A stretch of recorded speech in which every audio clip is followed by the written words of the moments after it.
So welcome, everyone. My name is Bob Sharf. I'm chair of the Center for Buddhist Studies at UC Berkeley. And before we get going today, I have just a few announcements. First, everything is being recorded and will be available later online. You can check on our Center for Buddhist Studies website for the link. Just a quick overview of the afternoon. After the opening remarks and presentation of the award, Dr. Jones will give his keynote talk, followed by a question and answer. There will then be a 5-minute break around 3:15. And at 3:20 or so, our panel presentations by our 3 panelists will be followed by another Q&A. Please do not use the chat for the Q&A. Use the Q&A button instead. So the chat we're using only for technical issues. So to start off the afternoon, it's my great pleasure to introduce Professor George Tanabe, who is president of Bukkyo Dendo Kyokai America, Emeriti Professor of Japanese Buddhism at the University of Hawaii, and a longtime friend to many of us. And George is going to say a few words on behalf of the Bukkyo Dendo Kyokai about the organization and the award. George? Thank you, Bob. The Toshihide Numata Book Award, also known more affectionately as the Toshi Award, is named after the late Toshihide Numata, who was the son of Ehan Numata, the founder of the Mitsutoyo Corporation and BDK, or Bukkyo Dendo Kyokai, which is dedicated to promoting better understandings of Buddhism throughout the world by distributing Buddhist books, especially the teaching of Buddha, by translating texts from the Taisho canon into English, and establishing Numata programs in Buddhist studies at 17 universities in America, Canada, the EU, and the UK. The first Numata program was established at UC Berkeley, which holds a special place in the history of the Numata family, since Ehan Numata received both his bachelor's and master's degrees from Berkeley in the 1920s. Normally, we would have this ceremony and symposium at UC Berkeley, and I would have the pleasure of presenting the certificate and the award check to the winner in person. But as it is with so many programs in these days of the pandemic, we are doing this as a webinar.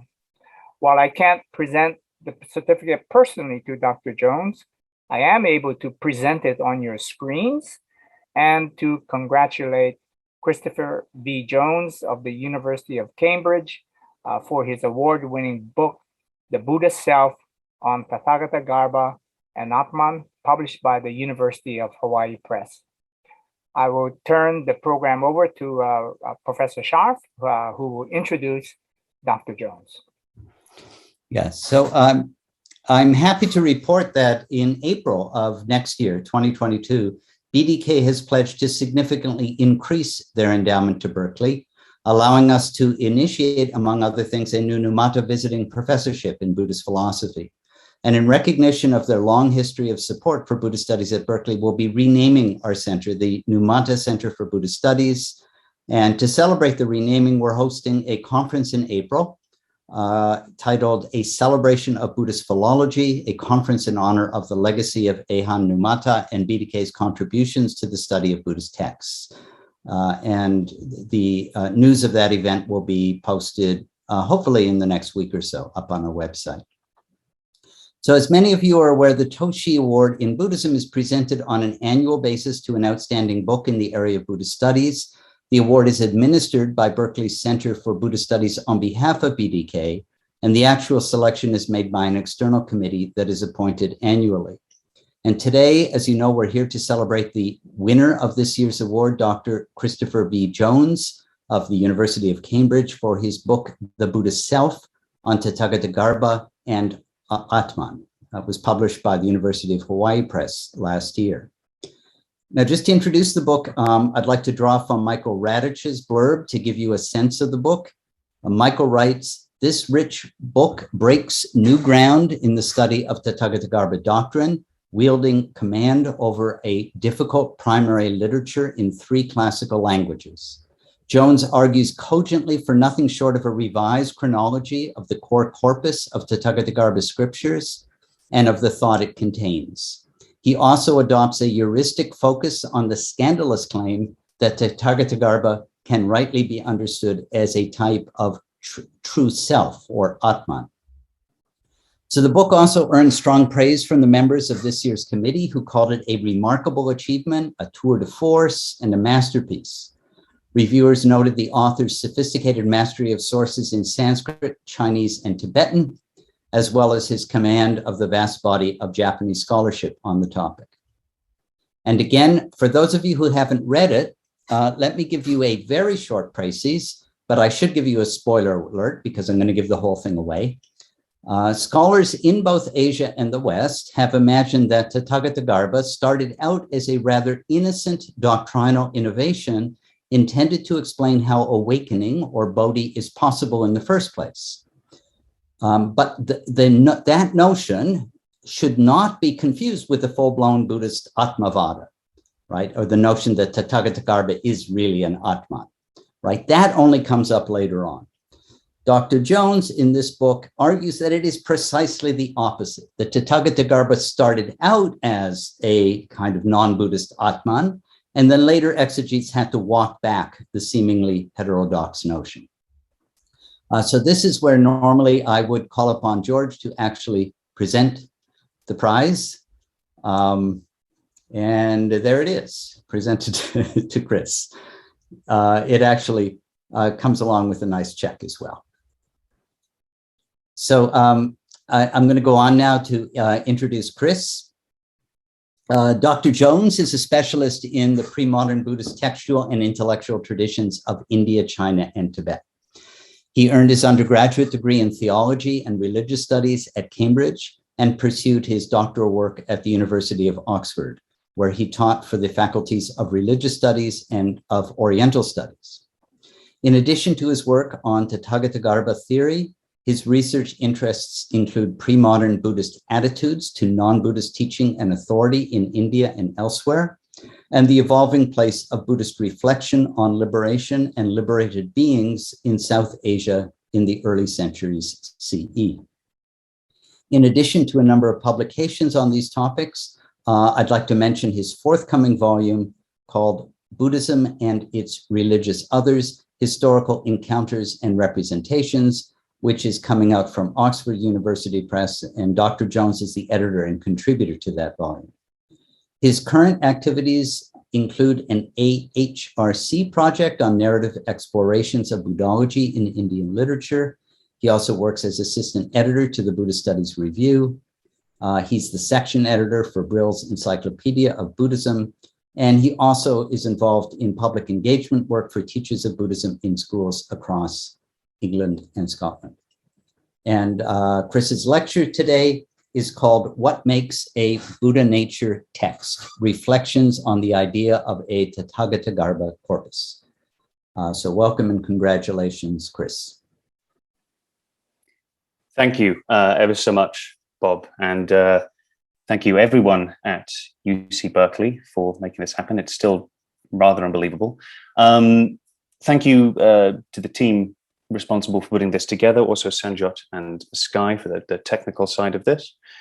My gratitude, of course, to the awards committee who saw value in this book, which is that they thought it worthy of this kind of merit is still kind of unbelievable, but there we are. Thank you very much, George, and the BDK, of course, continuing to support Buddhist studies across the breadth of the field. In fact, I also just got my most recent copy of the BDK in the BDK translation series just a couple of weeks ago.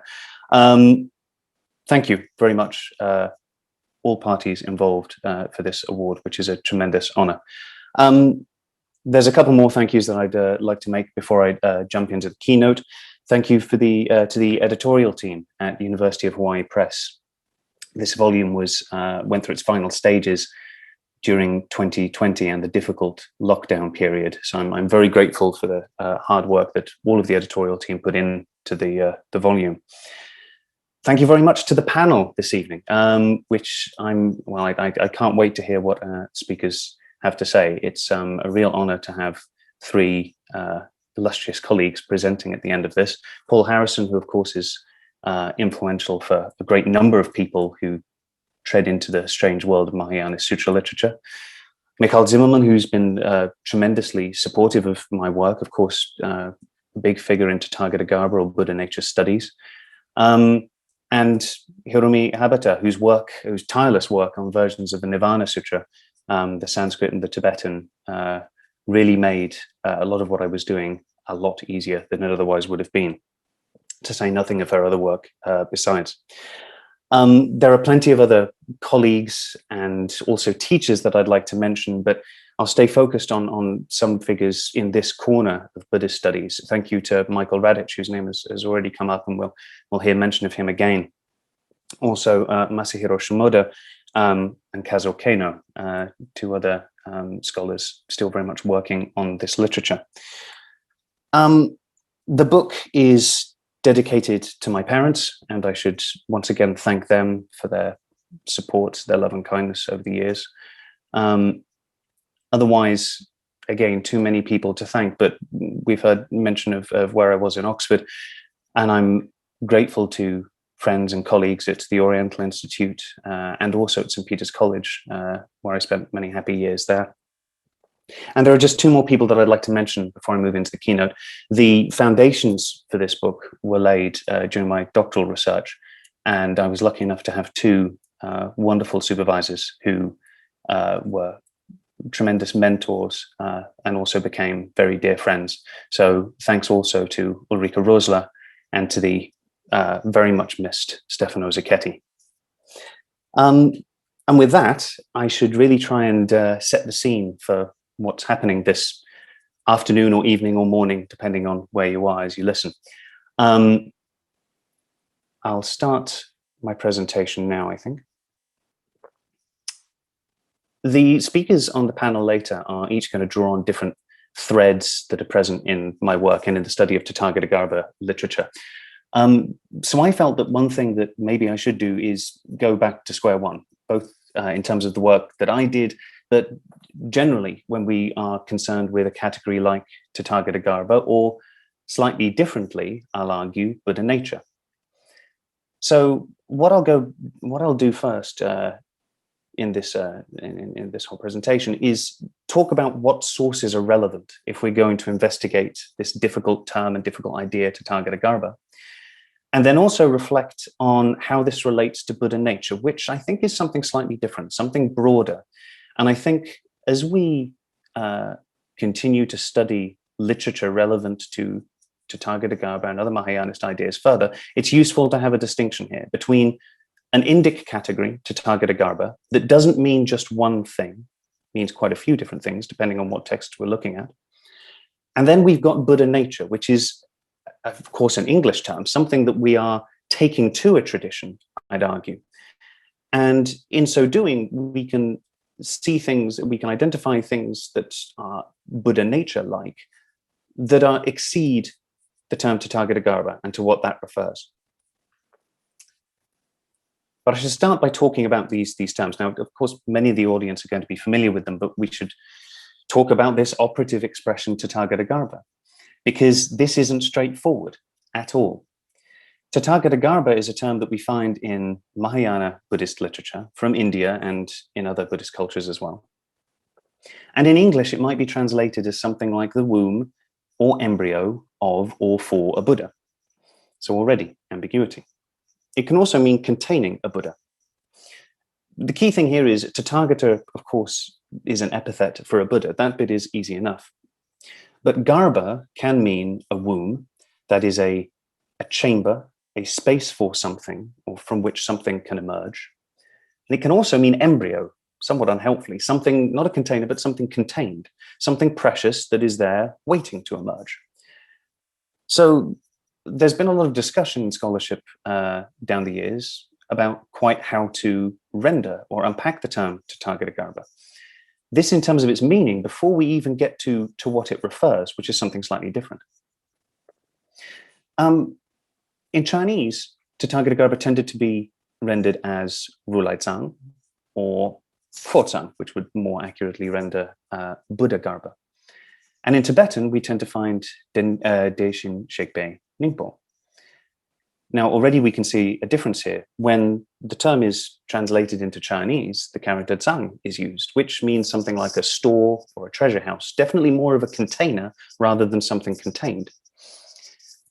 On the other hand, the Tibetan translation takes garbha and renders it with nyingpo, which is a bit of a strange translation. Nyingpo meaning an essence or the heart of something. So already in the act of translation, this expression Tathāgatagarbha goes off in different directions. But also tricky is that if we look at Indian sources concerned with Tathāgatagarbha, the term is used quite differently. So on the one hand, we have, and I give some examples here, in the Ratnagotra Vibhaga, this is the great compendium of ideas concerning Tathāgatagarbha in India from maybe the 5th century. We have the Sanskrit for this text, and we read Sarvasattvas Tathāgatagarbha iti. All beings are or are characterized by Tathāgatagarbha. So this term refers to beings, it's something about them, which means something like they are containing a Buddha, perhaps. And this understanding of the term and this usage of the term is also found, for example, in the Tathāgatagarbha Sutra, versions thereof. And we also find it in other later commentarial works. This looks like it was the rendering of the term that maybe survived the longest in India. It's present in Kamalashila's writing and others. But on the other hand, the majority of Indian texts that we have concerned with Tathāgatagarbha instead use it to refer to something that beings have. So we find, and this is from a Sanskrit fragment of the Mahaparinirvana Mahasutra, we find Tathāgatagarbho isti. And looking at the Chinese here, Iche Zhongshen Yo Gulai Zang, there is a thing that beings have called Tathāgatagarbha. So on the one hand, in some texts, this term refers to beings, they contain a Buddha. And on the other hand, it seems to be something that beings have about themselves in some fashion, in or in their possession. So from the get-go, Tathāgatagarbha is a difficult term. It's hard to say quite what it means or how to translate it, but its usage in texts differs. And as we'll see in a second, it refers to different things as well. Another term I want to introduce at the beginning is Bodhisattvabhūmi. And this term we think is particularly important in the early life of the term Tathāgatagarbha. Now, Bodhisattvabhūmi is once again tricky to translate. It might mean something like the nature or essence or element or maybe relic of a Buddha. And in Chinese, this is often translated as Fōtsing, or we often find Rulai Tsing, that would be Tathāgatagarbha, and in Tibetan, Sangeki Kam or Sangeki Yin. And in quite a few texts, Bodhisattvabhūmi seems to be used interchangeably with Tathāgatagarbha to refer to something that beings have. So again, I provide just a snippet of Sanskrit and a bit of Chinese as well. Bodhisattvabhū sattva sattvi asti iti. So in all beings, there is a thing called Bodhisattvabhū. And again, in the this from the Chinese of the Mahaparinirvana Mahasutra, we find Yo Fōtsing. They have this thing, Fōtsing. And this scholarship is showing is a particularly important term in, again, maybe the early life of Tathāgatagarbha and to what it refers. What I wanted to talk about today is what is the most relevant literature for, and how do we go about determining what is the most relevant literature for the study of this category Tathāgatagarbha, and then also this idea of Buddha nature that I think is subtly different. One thing that I needed to do in my work was find what are the relevant texts for tracing to what Tathāgatagarbha refers. The term crops up in a lot of Mahayanist literature, but often just in passing. It would look like Tathāgatagarbha is referred to as something that the Buddha had taught, but a lot of texts don't tell us what it's doing, what it means, to what it refers. So what we'd want to find is something like a Tathāgatagarbha corpus, a set of texts that are concerned with this term and what it means. And I'd say that in order to be included in such a corpus, we want some explanation of the expression Tathāgatagarbha, some account of to what it refers, not just passing mention. And when we find texts that are interested in Tathāgatagarbha, they differ. Some of them, as I've already shown, differ about in respect to whether or not this describes sentient beings or something that sentient beings have. That's one immediate distinction between Tathāgatagarbha works. Sometimes these texts, once again, as I've said, relate this to Buddha Dhātu, or at least some notion of a Dhātu, a nature. or something fundamental or something essential that to a Buddha that's also essential to a sentient being. In some texts in this tradition, Tathāgatagarbha is related to a notion of an innate purity or luminosity of the mind. And the relevant terms here in Sanskrit are prakriti parashuddha citta and prakriti pabhasvara citta. But importantly, not all texts concerned with Tathāgatagarbha seem to be very interested in the mind, its luminosity or purity. This understanding of the term is particularly influential, especially in Tibet, I'd argue. But we have quite a few Indic texts that don't talk in these terms about Tathāgatagarbha at all. Another thing is that in a lot of texts, Tathāgatagarbha is related to what I'm calling here the true and enduring mode of a Buddha's being. Now, that's not a translation, it's my little gloss on what Dharmakaya refers to. Now, of course, Dharmakaya is another really slippery term, but across its different usages, this refers to how a Buddha really is, in distinction to what might be seen of him in the world, his physical body walking around. So a lot of texts concerned with Tathāgatagarbha relate it to this category Dharmakaya. Some texts also relate Tathāgatagarbha to the character of reality in general, Tathātā or Dharmadhātu. But once again, not all texts that use the term do this. And finally, as Bob has already introduced, one thing that we find in these texts, and this had been the lodestar for my research, is the matter of how Tathāgatagarbha relates to teachings about selfhood. That is to say, there are some texts that say in quite bold terms that when the Buddha teaches Tathāgatagarbha, he's teaching about something that deserves to be called the self. And that obviously sits in a difficult tension with wider and earlier Buddhist teaching about not self. Now, I don't want to make this the focus of my talk today, but this being particularly tantalizing, I give a couple of examples. So, first of all, a passage from the Mahaparinibbana Mahasutra, one of the most important texts in understanding the development of this tradition. What is called the self, and this is translating the Tibetan version, so Dag here is the term that's used. What is called the self is the Tathāgatagarbha. The nature of the Buddha, presumably Bodhisattvabhūmi here, exists in every sentient being, but because it is obscured by all manner of afflictions, sentient beings cannot see within themselves its presence.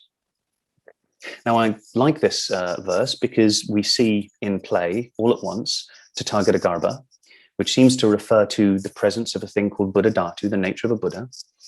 And this is something that is, at this point in the text, is called the self.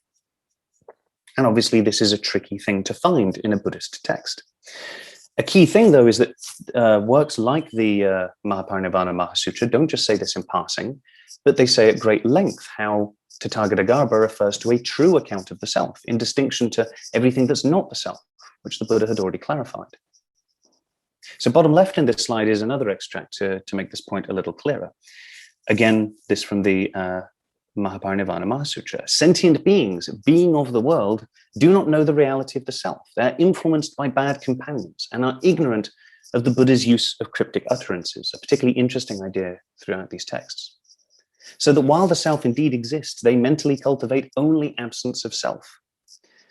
So as we see here, the idea is not that all teaching about not self goes out the window, but rather that here, in teaching about Tathāgatagarbha, the Buddha is revealing something that does deserve to be called Ātman.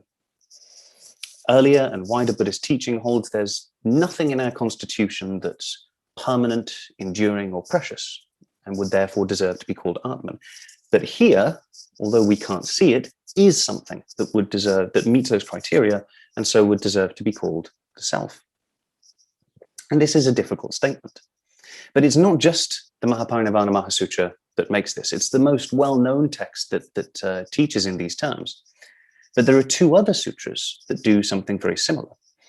And bottom right, I give one more example. This is from the Mahaberi Sutra or Mahaberi Haraka Sutra.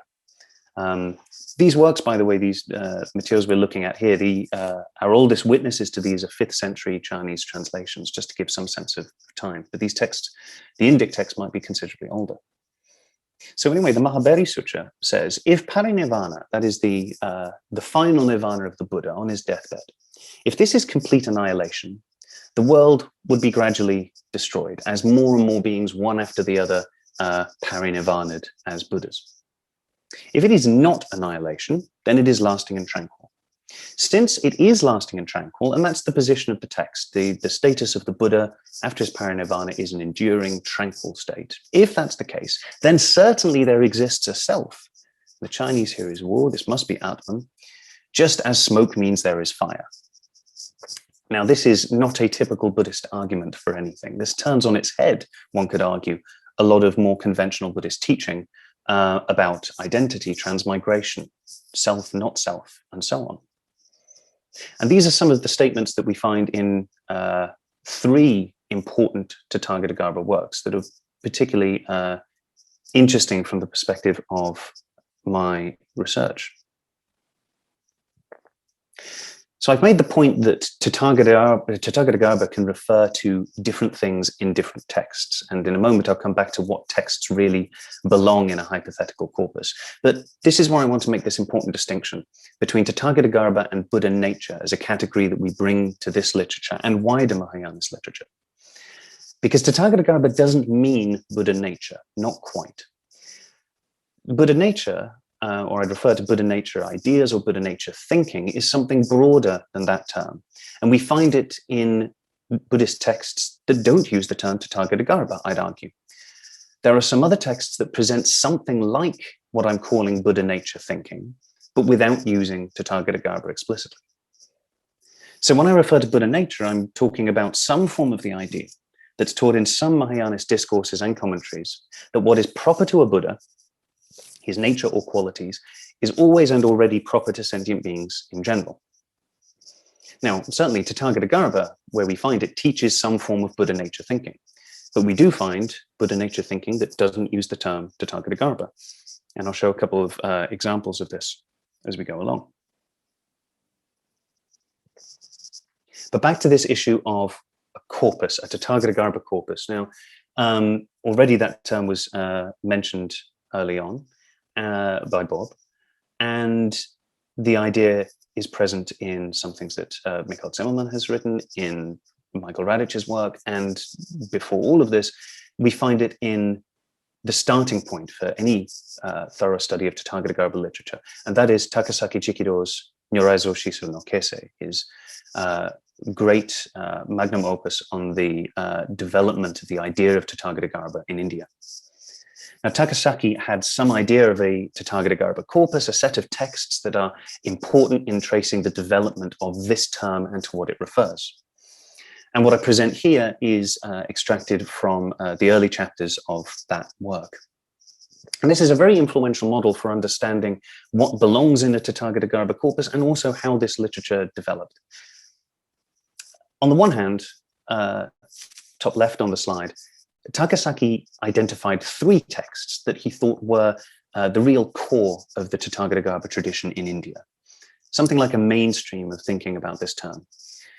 These are the Tathāgatagarbha Sutra, the Anunnatva Apanatva Nidesha, and the Shamala Devi Simhanada Sutra.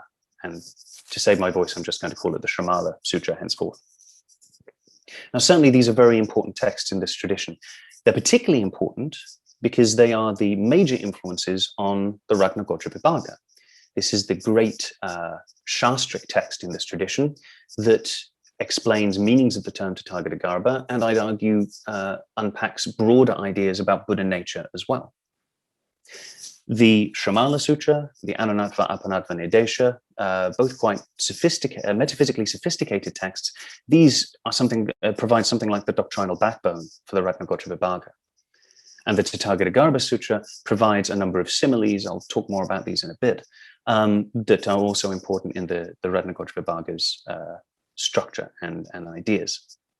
So Takasaki took the Ratnagotrapibhāga to be the definitive text in this tradition, and therefore its influences are the most important and presumably also earliest works in this tradition.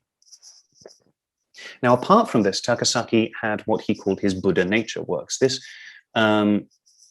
translating in this case Fortsing, which again may be a translation quite often of Buddhadhātu. These are works that use the term Tathāgatagarbha interchangeably, it would seem, with Buddhadhātu or Fortsing in Chinese. And Takasaki considered these to be something of a derivation.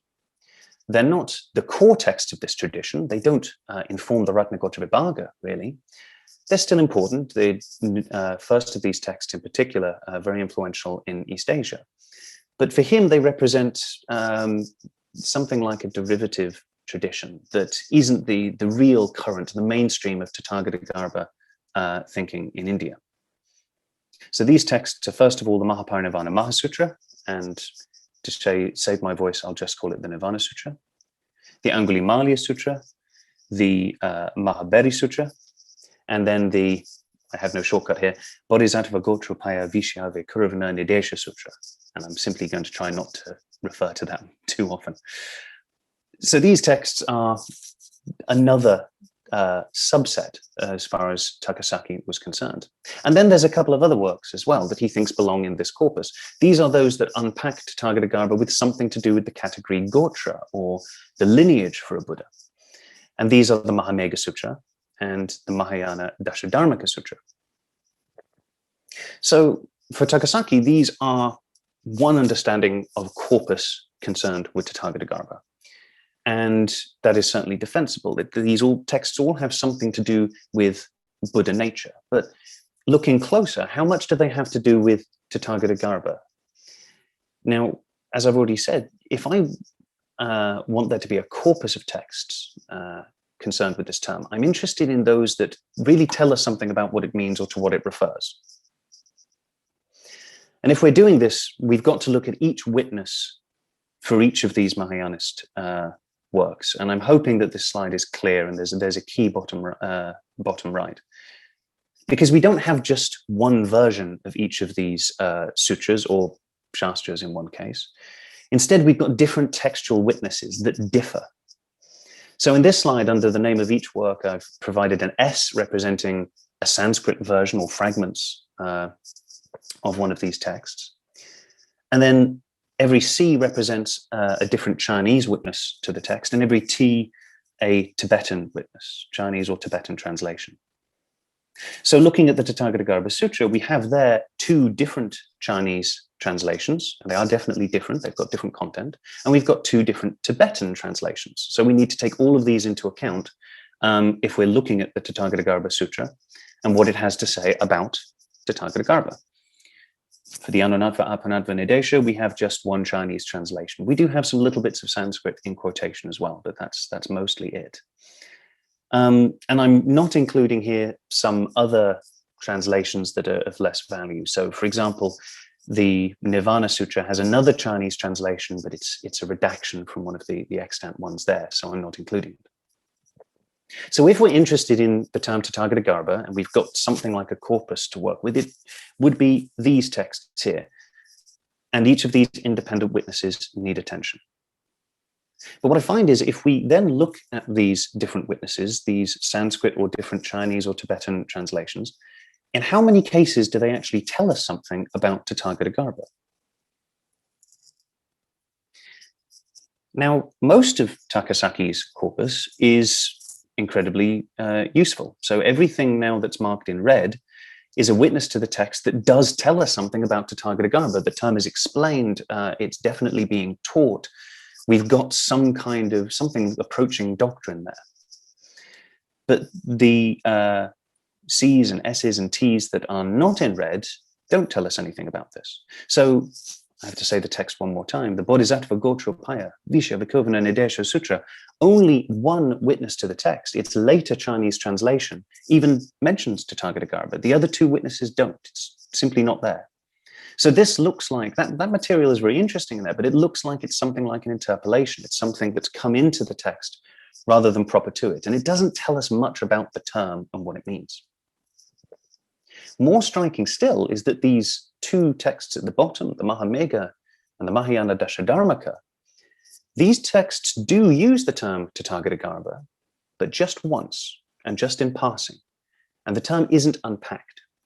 It's simply there as part of the sutra. So these works are aware of the idea in some form and of the expression, but they don't tell us anything about to what it refers, and therefore I wouldn't include them in a corpus concerned with Tathāgatagarbha. So I might discount those for the purposes of what I'm doing.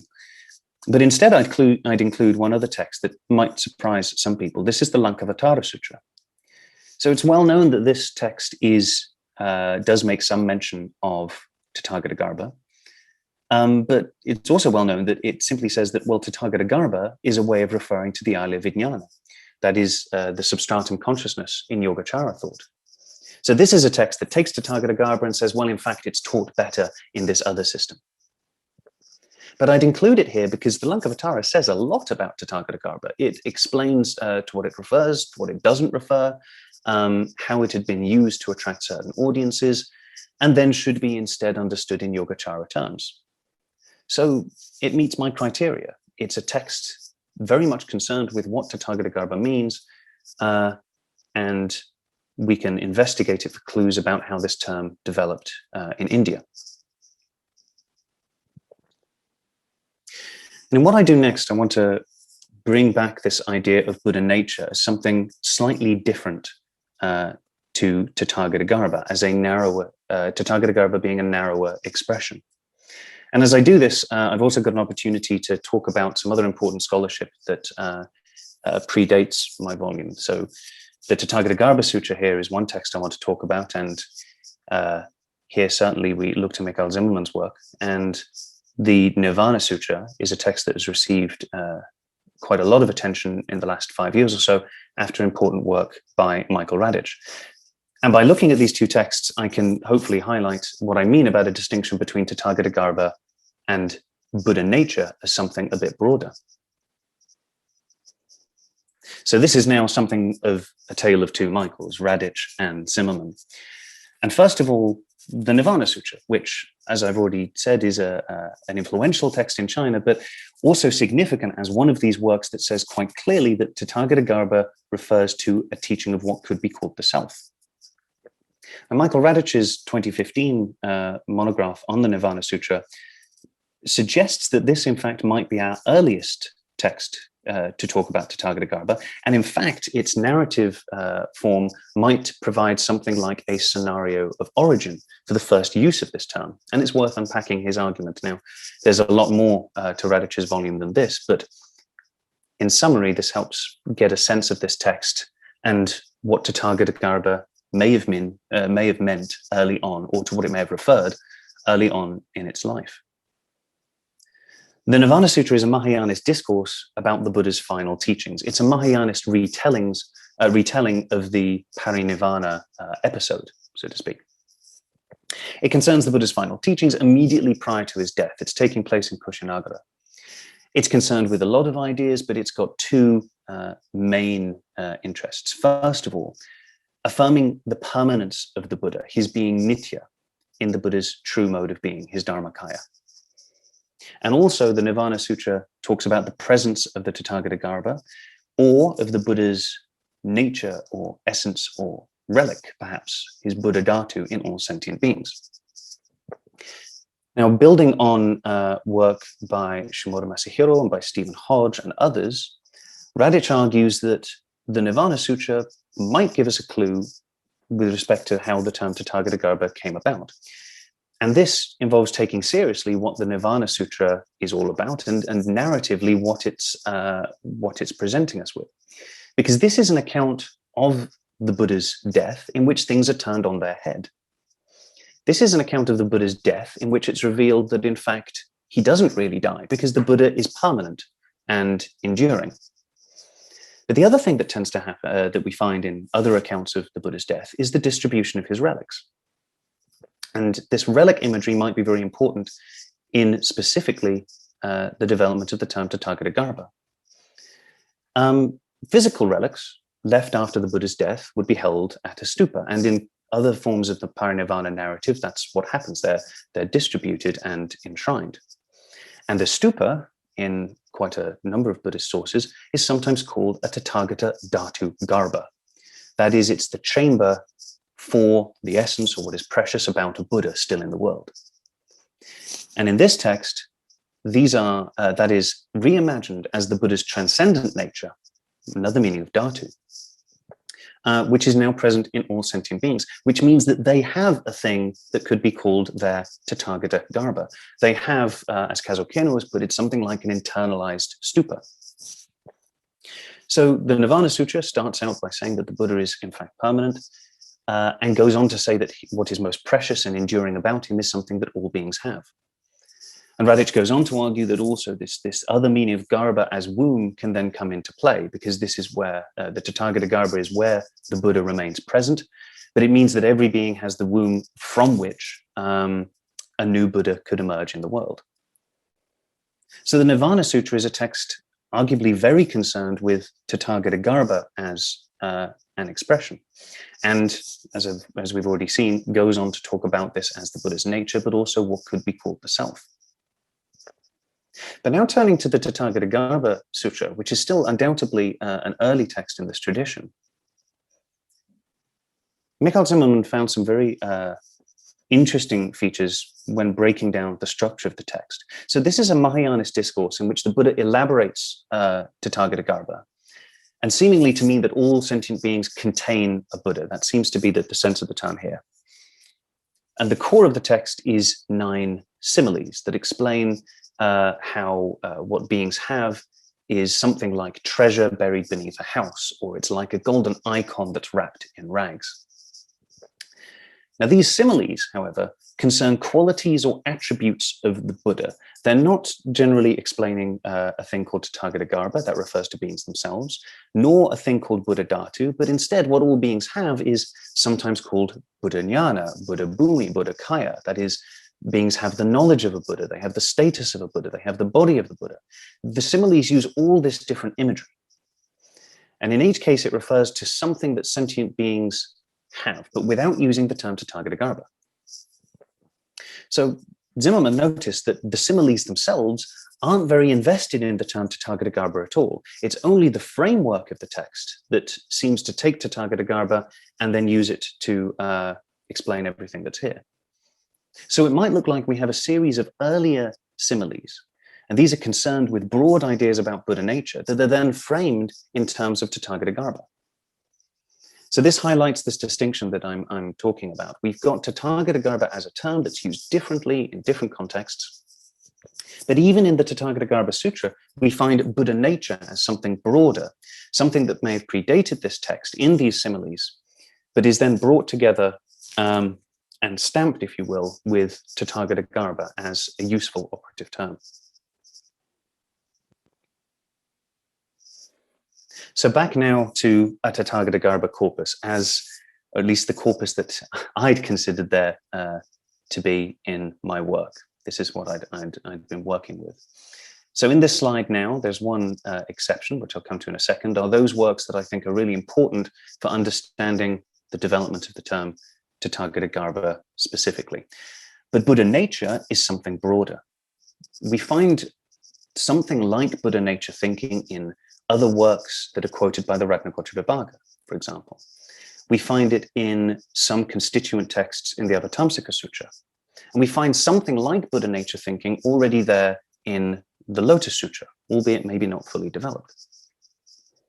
So on the one hand, we have Tathāgatagarbha, and if we're interested in this term, its development and to what it refers, I think things in this slide here are the most important works that deserve our attention. And some of these texts do deserve quite a lot more attention. The Angulimalaya and Mahaberi on the left-hand side, these are two very underappreciated and fascinating texts that deserve more attention.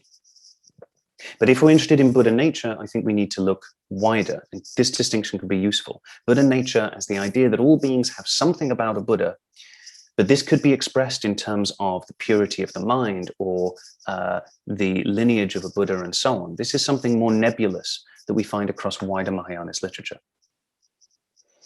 And now the last thing I want to talk about is one direction that I'm taking my research now. And this concerns one text we already saw that I'm bringing back into the picture to finish with. And this is the Mahamegha Sutra. And this is a work that has often been included in some list of texts concerned with Tathāgatagarbha. But I've been looking more closely at this text, and it highlights a couple of things that we have to take into account when we're dealing with Mahayanist literature, and especially as we're juggling sources in Sanskrit, Chinese, and Tibetan. And a couple of extra thank yous here, because I've been reading this text with some colleagues online. I've been looking at the Chinese material with the help of a reading group at SOAS hosted by Janine Nicole. And I'm very grateful to her and to other members of that group for their input in working on the Chinese.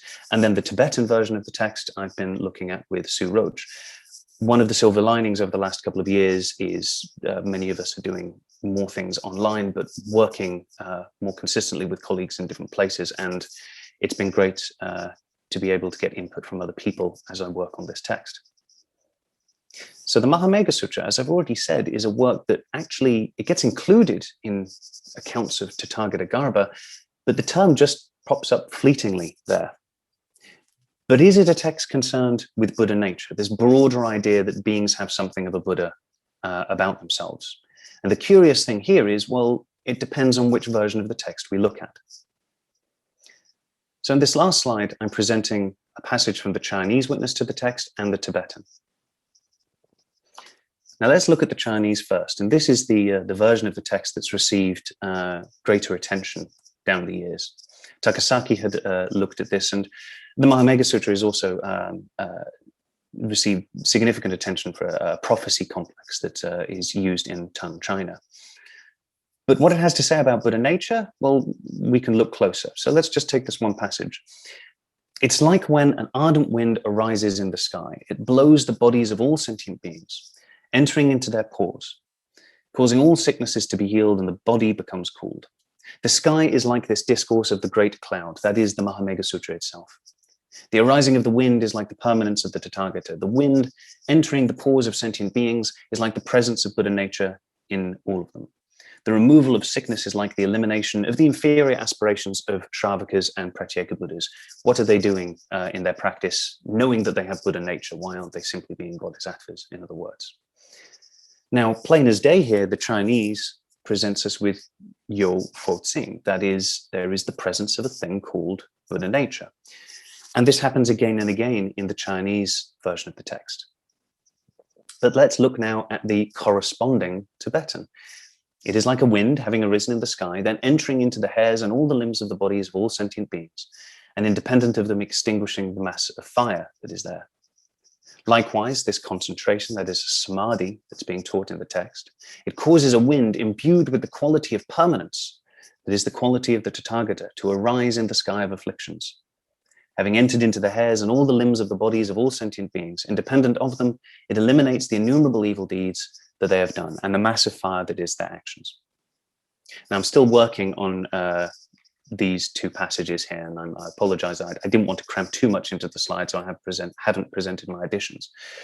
You can see how that in both versions of the text, both witnesses to a Mahamegha Sutra, we've got the same imagery, we've got the same simile here. There are little differences, but there's one really conspicuous difference.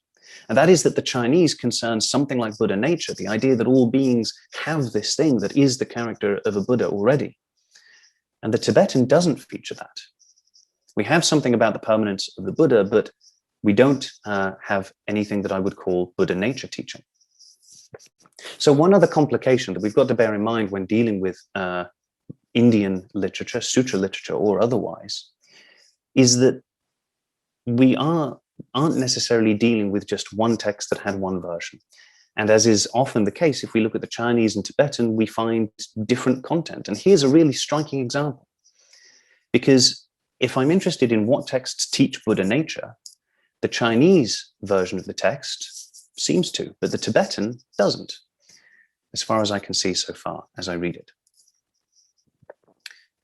So that brings this to an end. And hopefully what I've done is shown a little bit of the terrain for the study of what I think are these two different ideas. Tathāgatagarbha, certainly an incredibly rich term, and a term that we shouldn't take for granted that it means this or that when we go to a text. It's being used differently in different contexts. But then we also have Buddha nature, which I think is something broader and something that could be studied slightly differently, something we find across a wider variety of Mahayanist literature, wider than usage of the term Tathāgatagarbha specifically and more narrowly. Thank you very much for your time. I'll stop there. Well, thank you, Chris. That was, I really think you did a remarkable job of presenting in an extremely clear way a very complex topic.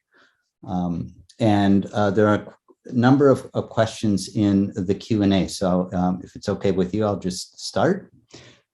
Richard Dixie asks, in the Lotus, the Buddha is gestated in a womb within his mother's womb. This jeweled enclosure is taken back to the heavenly realms after his birth. Could this idea have relevance to the development of the Tathāgatagarbha?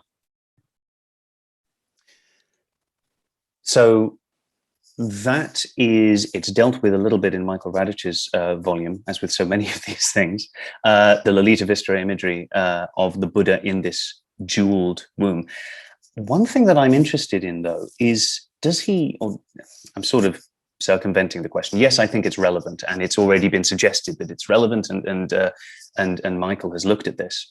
I wonder, though, does he gestate in the womb, or is he simply there?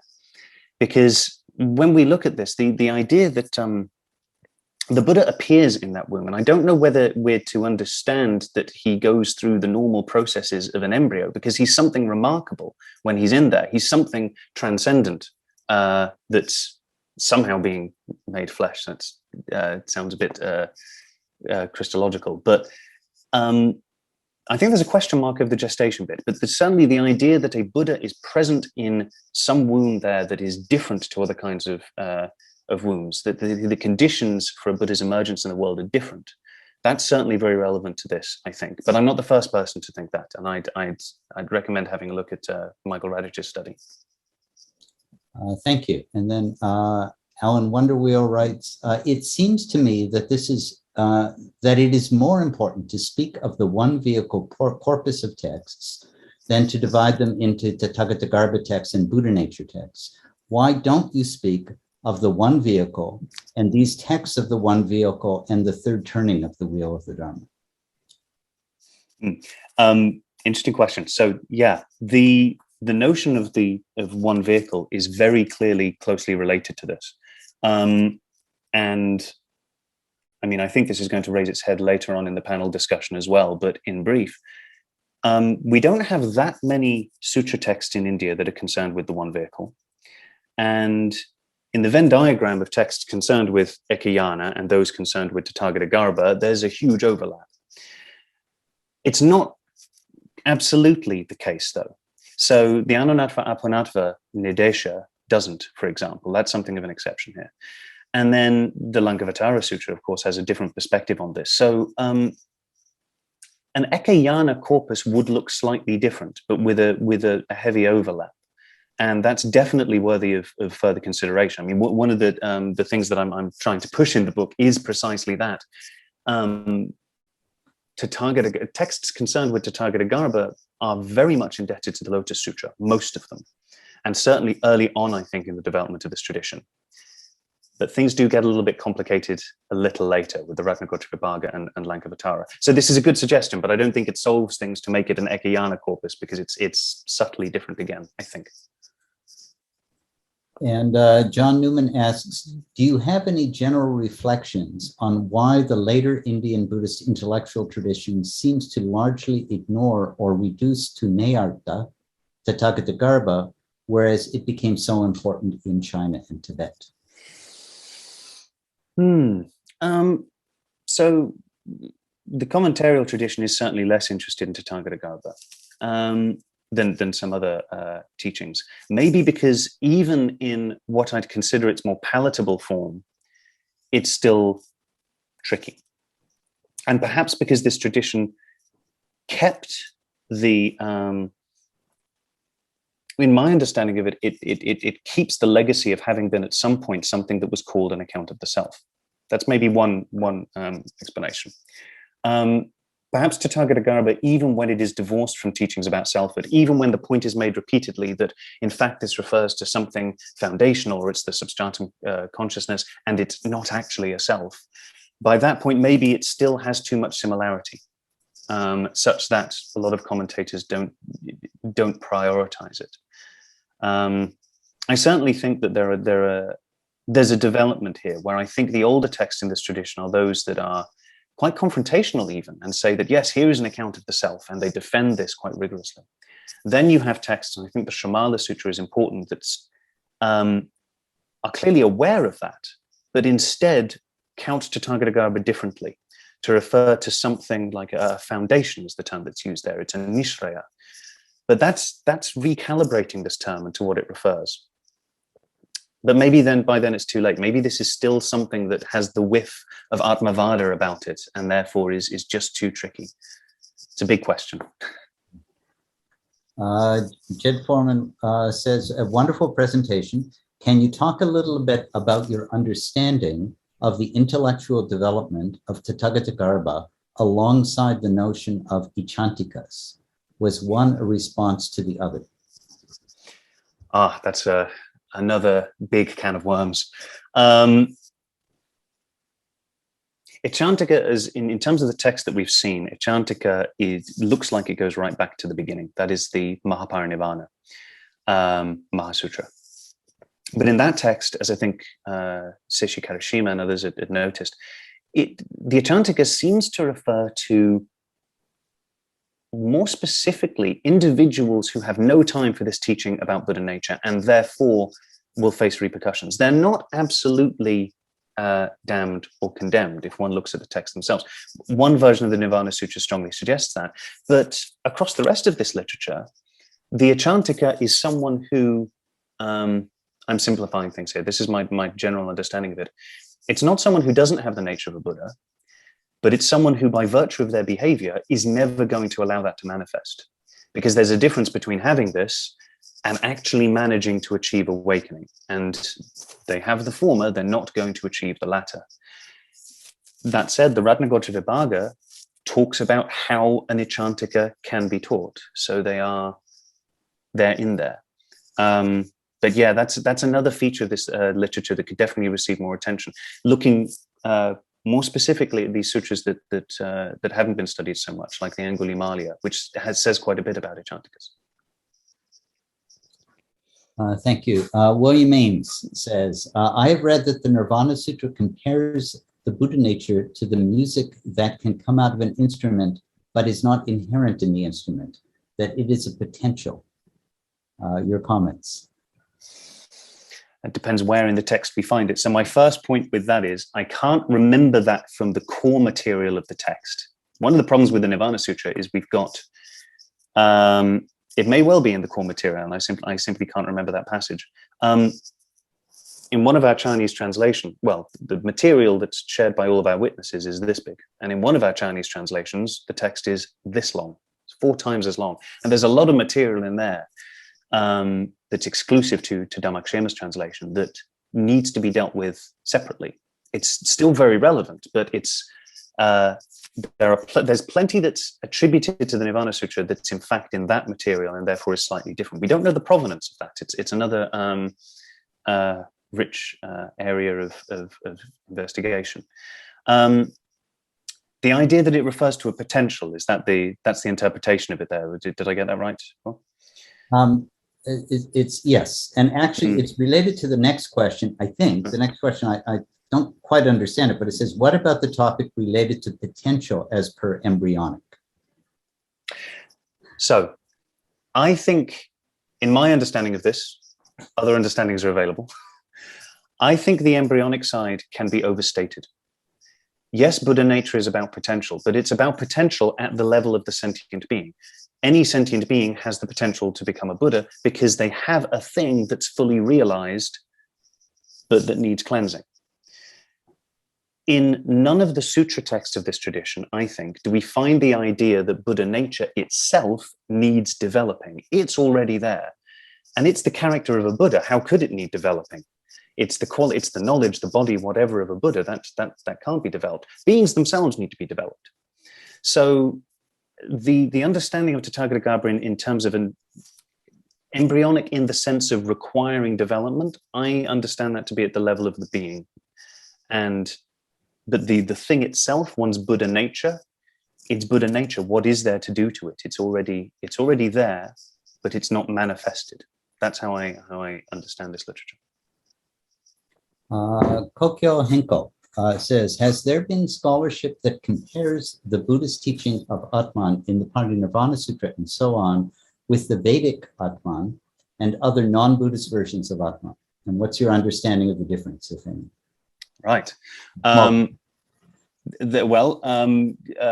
chapters of the book, there is a little bit there. And I'm not the first person to think about this. Absolutely not. Not too many scholars, I think, have looked closely at precisely what our Tathāgatagarbha sources seem to know about wider Atmavadin discourse. I will try and do justice to what I think about this in just a minute or so, because our sutra texts, the Nirvana Sutra and the Angulimalaya, they use imagery that we know also from the Upanishads, and specific Upanishads as well, those that are sometimes called middle period ones, the Katha and the Shvetaswatra Upanishad. It looks like they are aware of broader Atmavadin discourse. But, and I think this is important, from Upanishads, I would hesitate to say that, you know, you've got something more developed like a full-blown Advaita Vedanta. There's no knowledge of anything like that. But they're aware of Brahminic tradition that's interested in a thing called the self, that has maybe developed a little bit. And these texts are saying, on the one hand, one has Buddha nature. It's not a thumb-sized man or a fire in the heart or something the size of a millet grain. But these texts also say that those ideas are sometimes misunderstandings of Buddha nature. That's a really interesting claim that we find in a couple of places. So this is a way of saying that if there is any discourse about the self that you find out there, if there's the ring of truth to it, if it actually speaks of something meaningful at all, it's because it misunderstands Buddha nature.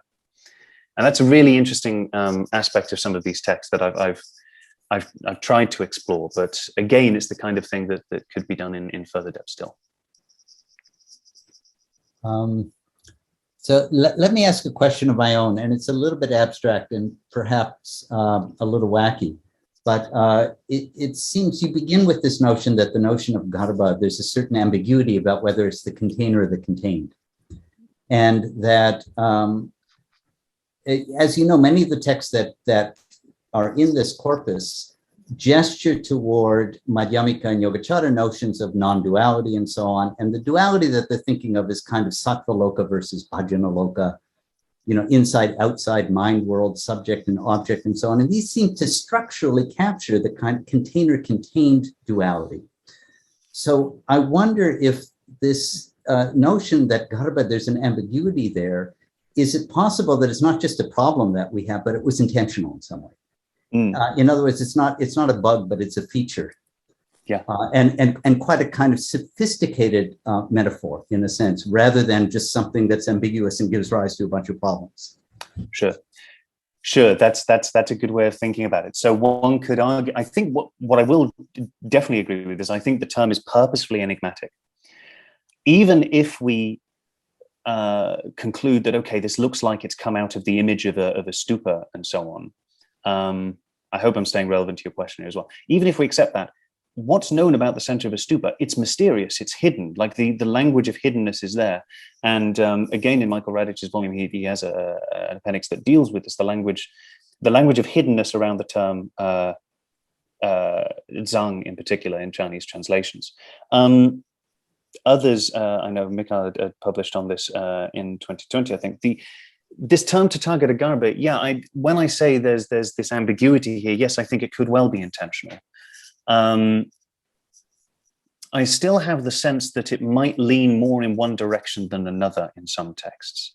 My instinct as I try and understand how it functions, not my instinct, what I've concluded is that generally it looks like it refers to the space at which something is one way of thinking about it. but I think I'm certainly open to the idea that it's deliberately enigmatic. It's deliberately available to different interpretations, and as you say, could function in terms of, well, container contained in this sense more than anything else. Its relation to Madhyamaka and Yogacara, I mean, you're right. These texts do evoke ideas from, say, Prajnaparamita literature and so on. Anything as developed as Madhyamaka itself, I don't know, but these are plenty of threads to pull on, I guess. Yeah, certainly in the later Chinese scholastic tradition, when they work with it, they're very at pains to say that Huaxing is not inside or outside, it's not subject and object. And that's where you end up with, the Buddha nature of insentient objects and so on. I guess it's just sort of playing with the idea of, is that entirely a Sinitic kind of, are they just running with it? Or are the seeds of that really there in the Tathāgatagarbha notion right from the get-go? I think that's a good way of thinking of it. The seeds are definitely there. I mean, here's an expression that obviously we're still talking about today, and we don't understand it so well. Chinese exegetes, I don't want to say struggle with it. They're very productive with it, and they do different things with it. The same in Tibet, but again, in a different direction. So yeah, I think there's a lot built into this expression from the beginning that would allow for these things. If I'm looking at the Indian texts themselves, then what I do think is it's important to treat each text and each witness to a work on its own terms, and then say, well, okay, if the term could be used differently and straddle all these lines, but in this text, what's it doing? One of the big revelations here is that it's widely associated in Tibet and somewhat in China as well with the mind. But some of these texts don't talk about the mind really at all. They don't talk about the purity of the mind. So again, I hear you, but I would stress that we should treat each text on its own merits in each case. Well, thank you, Chris. There's no more questions. We'll certainly have time for more questions later on. So why don't we take just a 5-minute break and reconvene at 3:70. Well, reconvene in 5 minutes. You're all in different time zones.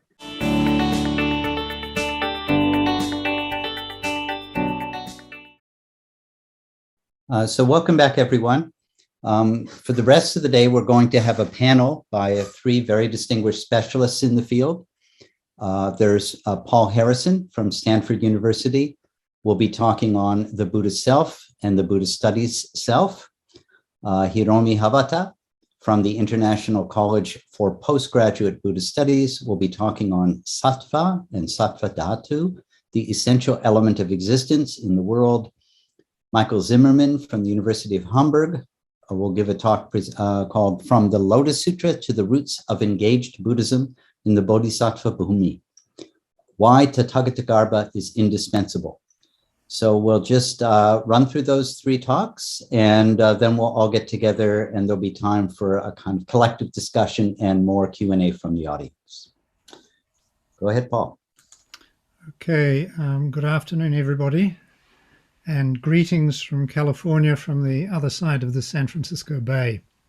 So I'd like to begin by extending my thanks to Professor Robert Sharf and Dr. Sanjot Mehendal for the invitation to speak here today, and by expressing my appreciation to the Bukkyo Dendo Kyokai and the Numata family for their generous support of Buddhist studies around the world. And having done that, I would like to congratulate Dr. Christopher Jones of the University of Cambridge for winning this year's Toshihide Numata Book Award with his monograph entitled The Buddhist Self on Tathāgatagarbha and Ātman. This is a richly deserved award for an excellent book, and I will return to some of the things that I think make it excellent in the course of these very brief remarks. Unlike my 2 colleagues, Professor Habata and Professor Zimmermann, who have made important contributions to its study, I am no expert on Tathāgatagarbha, and so I would not dare give a talk on that subject. Instead, I want to share a few thoughts with you which were stimulated by reading the book on the subject of Buddhist studies itself. I think you can see from my title where I might be going with this. That is, to reflect on whether Buddhist studies has a self in the sense of some essence or identity, or whether it does not, and if it does have such a self, what that might consist in. So in a sense, I am attempting to engage in the same process that Buddhists engaged in when they thought about the Buddha and Buddha nature, about what it is that makes an awakened being awakened, not only in the singular case of Shakyamuni, whom we call the historical Buddha, but for all those who might have become awakened in the past, are being awakened now, and seek to be awakened in the future. And in using the word process, I want to draw attention to the way that the Buddhist Self, that this book that we're celebrating this afternoon, succeeds in depicting this as an unfolding development. The way in which it takes a massive details and textual references, and without overwhelming the reader with them, which I can assure you would be a very easy thing to do, successfully tells a story about the history of Buddhist notions of Tathāgatagarbha and Buddhahood, plotting its arc from the Mahaparinirvana Mahasutra to the Lanka-Avatara Sutra. This is one of the things I especially appreciated about the book. And to emphasize the scale of the achievement, I should point out that we are not just talking about multiple sources, primarily Mahayana sutras and shastras, but often multiple versions of those sources, especially in the form of successive Chinese translations of the same work, and then again within those versions, sometimes multiple strata. So to rise above all these complexities and still maintain a clear storyline is really a tour de force, as far as I can see. Another thing that I appreciated about the book is the sure way that Dr. Jones draws on sources in a variety of languages, not simply the original texts in Sanskrit, Tibetan and Chinese, but also making extensive use of the considerable Japanese scholarship in this area. That linguistic virtuosity, in fact, raised a question for me as I approached the work. How many people are there in our field today who would be qualified to evaluate a book like this properly? For example, to check the translations against the original texts, if doubts arose as to their accuracy. I will return to this point later, but it does bring me back to thinking about Buddhist studies more generally. And here, before I get started, there is a quite telling way in which my reflections on Buddhist studies, in a sense, mimic the development of Tathāgatagarbha thinking, especially in its taking as its starting point that text, which, when I was a graduate student, we all used to call the Mahayana Mahaparinirvana Sutra, and now, thanks to the labours of Professor Habata and others, we are accustomed to calling the Mahaparinirvana Mahasutra. In that text, Shakyamuni's death, as Dr. Jones just pointed out to us, provides the narrative backdrop and anchor point for the development of new ideas about his being and identity, ideas which continued to be negotiated and pushed in new directions by later texts in the Tathāgatagarbha tradition. In the same way, evam eva, my reflections on Buddhist studies take shape against the backdrop of death, of the passing away of major figures in our field. In fact, I have lost count of the number of senior, and unfortunately not so senior, scholars of Buddhist studies who have died since the last meeting of the International Association of Buddhist Studies in Toronto in 2017.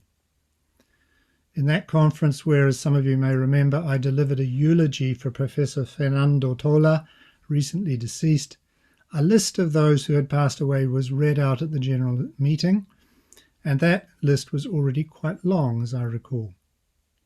It will be nothing compared to the roll call of the fallen that we can expect at the Seoul IABS next year, if indeed the pandemic abates sufficiently to allow us to proceed with the meeting. The list will include many significant losses to our field, including Luis Gomez and Carmen Dragonetti, and thus, with Tola, the entire leading group of Spanish-speaking Buddhologists.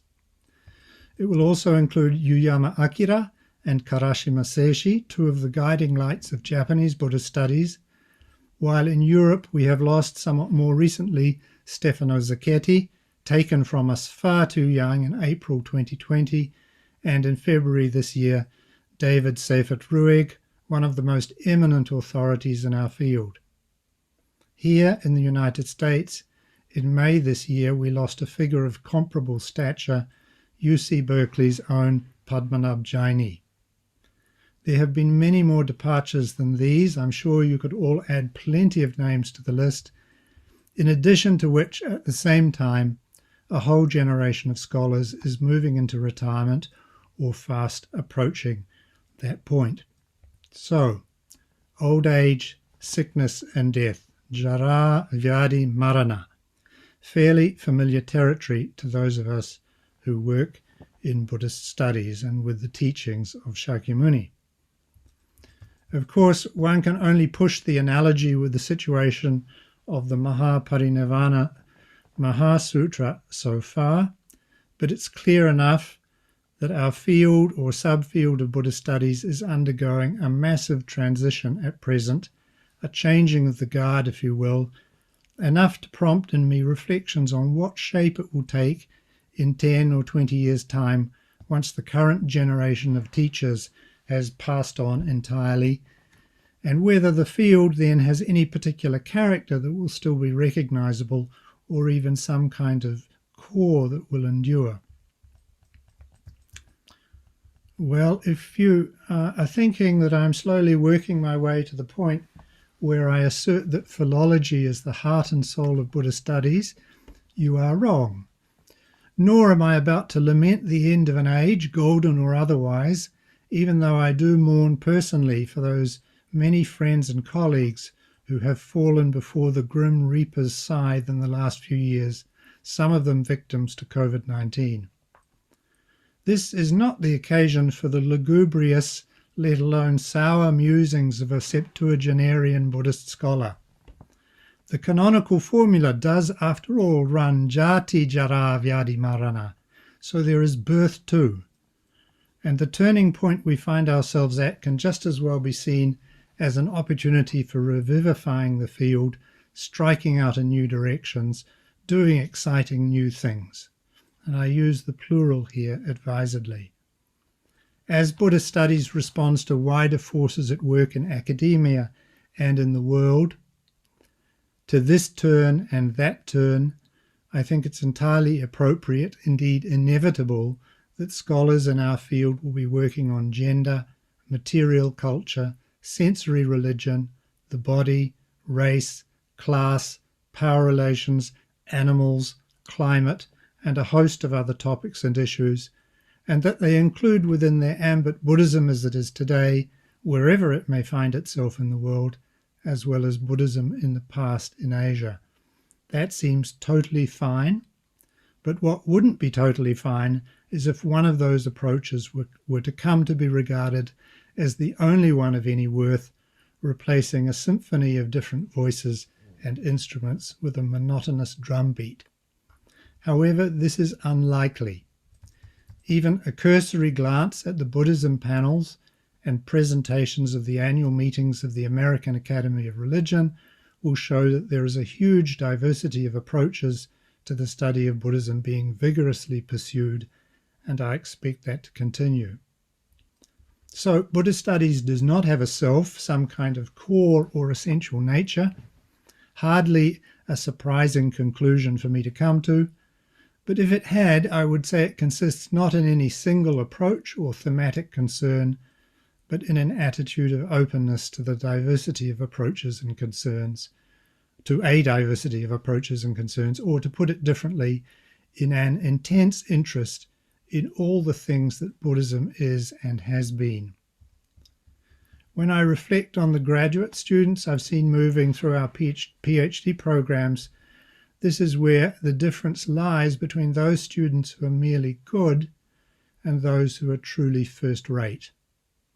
In my experience, there are graduate students who have a firm idea of what their interests encompass and then stick to that, sometimes with a kind of tunnel vision or rigidity of focus, while there are others who are up for anything, who seize every opportunity they can to investigate new things, to extend their range and expand their competencies even when they bear no relation to whatever their dissertation project might be. It is this kind of voracious intellectual curiosity and adventuresomeness, this willingness to venture beyond one's comfort zone, even if it means crossing disciplinary boundaries, that I see as the mark of a true scholar, and I hope that, if anything, this spirit will continue to animate the best work of our field in whatever direction it chooses to go. To say all this does not mean that I am not pleased to see that one of the approaches that is still strong is the study of texts, without which in any case many of the issues and themes I listed a while back can hardly be investigated at all. The Japanese Buddhologist Kajiyama Yuichi used to say that one needed 8 languages to study Buddhism. Those were the days when the polyglot approach reigned supreme and the study of Buddhist texts was practically everything. I wondered myself even then whether such a situation was sustainable because of the intolerably heavy burden of language learning it placed on those entering the field. Quite naturally, there was a reaction against the primacy of textual study in that mode, and the field moved enthusiastically in other directions and has continued to do so. That said, those dancing on the grave of philology 3 or 4 decades ago have had to turn off the music and go home, since the reports of its death to invoke Mark Twain turn out to have been exaggerated and its burial premature. This can be seen, for example, in the efflorescence of Gandhari studies and more broadly in the study of Buddhist manuscripts since the early 90s of the last century. It is also evident in the huge effort devoted to the translation of canonical scripture, as evinced, for example, in the 84,000 project, and in the continuing effort to explore Buddhism's Shastra literature with all the editions, translations, and studies that entails. What I find most encouraging is the large number of younger scholars doing excellent work in all these areas. I am not going to name names, but I am continually reviewing papers for journals and examining doctoral dissertations that give me cause for hope that the best traditions of Buddhist philology are being maintained and extended along with everything else that's happening. Which brings me back again to the book we are celebrating today, which among other things continues these traditions and in a way which most punctiliously acknowledges the author's debts to his predecessors in the field, such previous writers on Tathāgatagarbha as Takasaki Jikido, Mikhail Zimmermann, Suzuki Takayasu, Michael Radich, Shimoda Masahiro, David Seyfried Ruegg, and others. In effect, Dr. Jones has joined a scholarly conversation that has already been going on a long time. He has mastered its intricacies and then carried it further, most productively, in the process clarifying the relationships between the primary sources and the agendas of their compilers in a magisterial fashion. So I return to where I began, with thanks to our hosts once more, by offering my congratulations to Dr. Chris Jones on the remarkable achievement which is the Buddhist Self. Thank you. Habata Sensei? Thank you. Thank you all for general wonderful speech. And my speech is rather a very philological speech, and yeah, I could show how difficult for Chris to write this very wonderful book. Only one term to analyze is very complicated, and I could demonstrate it with the term Sattvadhātu. So I begin. The difficulty to interpret the Mahaparinirvana Sutra comes from that there is no complete Sanskrit text available for us, and 3 versions in Chinese and Tibetan often differ with each other in details. Therefore, it is not easy to find what the Mahaparinibbana Mahasutra meant, which Sanskrit term was used, and in which meaning it was used in India. For example, the Sanskrit word for the Buddha nature, for Shin, now we know from the Sanskrit text of the Ratnagotra Vibhaga that it can be either Tathāgatagarbha or Bodhisattvabhūmi, but we did not know it until the discovery of the Sanskrit manuscript of the Ratnagotra Vibhaga. Concerning other important term in the Mahaparinibbana Mahasutra, Chanshu, Chinese Chanshu, it is not very difficult to find the Sanskrit term Nitya, which is now confirmed by the Sanskrit fragments of the Mahaparinibbana Mahasutra. However, its intended meaning is not eternal, but present here and now. Until now, we have found 42 Sanskrit fragments from 30 folios of the Mahaparinibbana Mahasutra, which as a whole would be, for example, 179 folios in the manuscript A, brought from Kadarik in Central Asia.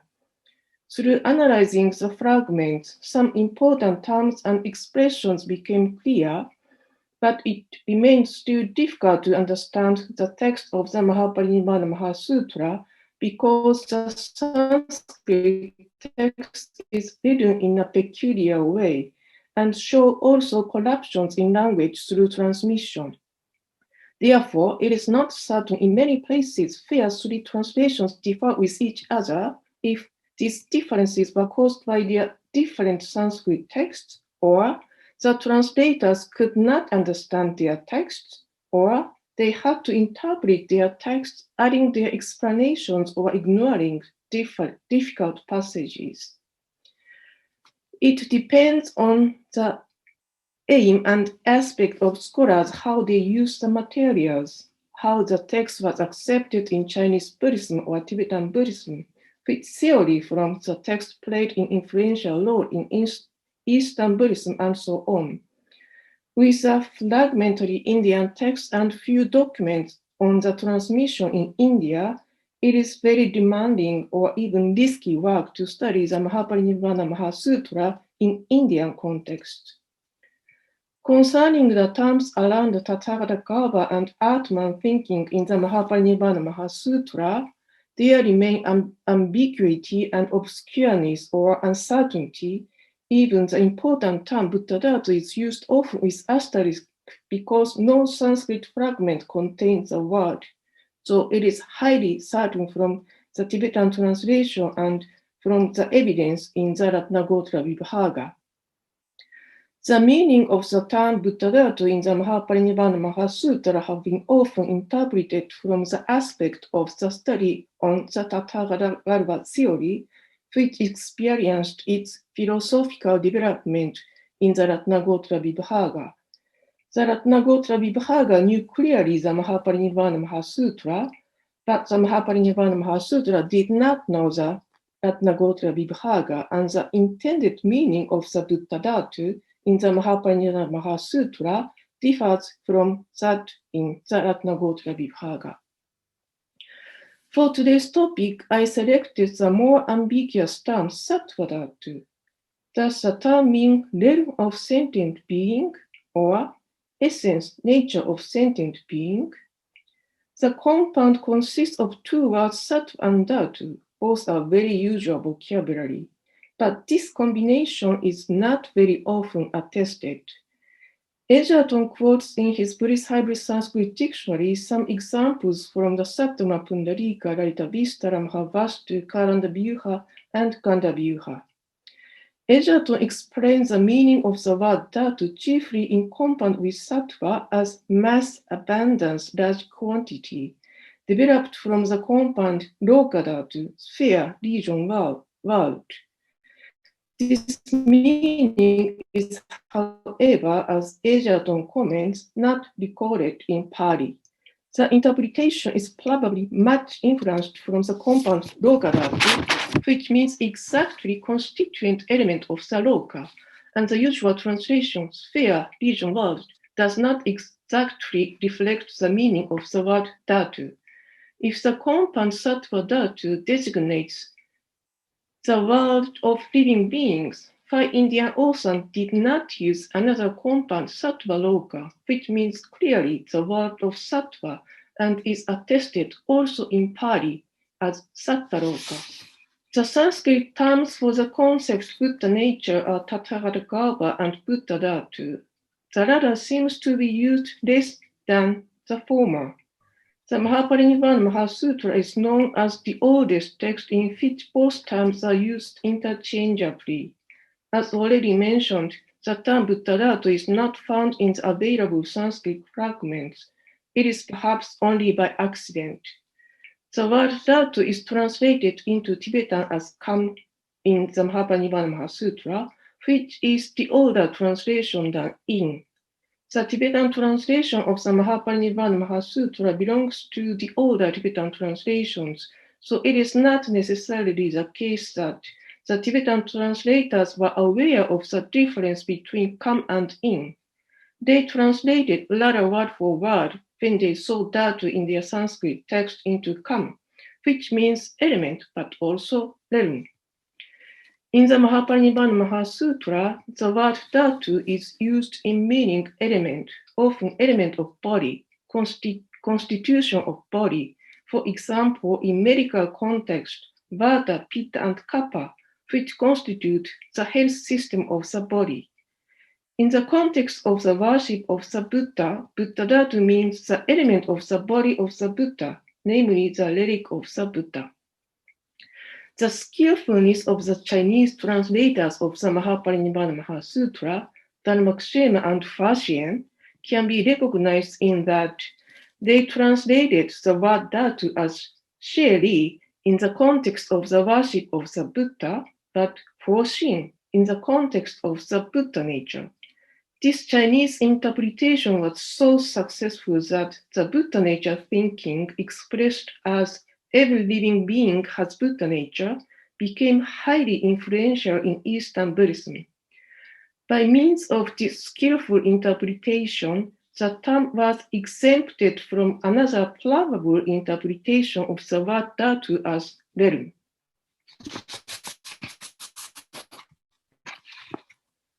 Other compounds with Dhatu went under different interpretations, both in historical process or in modern study. For example, the compound Nirvana Dhatu, if it designates realm of Nirvana or element of Nirvana, had been discussed in the earlier time of the 20th century among Buddhist scholars, Rhys Davids, Oldenburg, Winrich, and others. The problem comes from that the word Dhatu is feminine in Pali, so its cases in obliques remain often ambiguous. For example, if it designates instrumental or locative. Through the process of Sanskritization, Nirvana Dhatu in obliques in Middle Indian languages had to be determined for its cases, and the compound was interpreted into locative in some texts.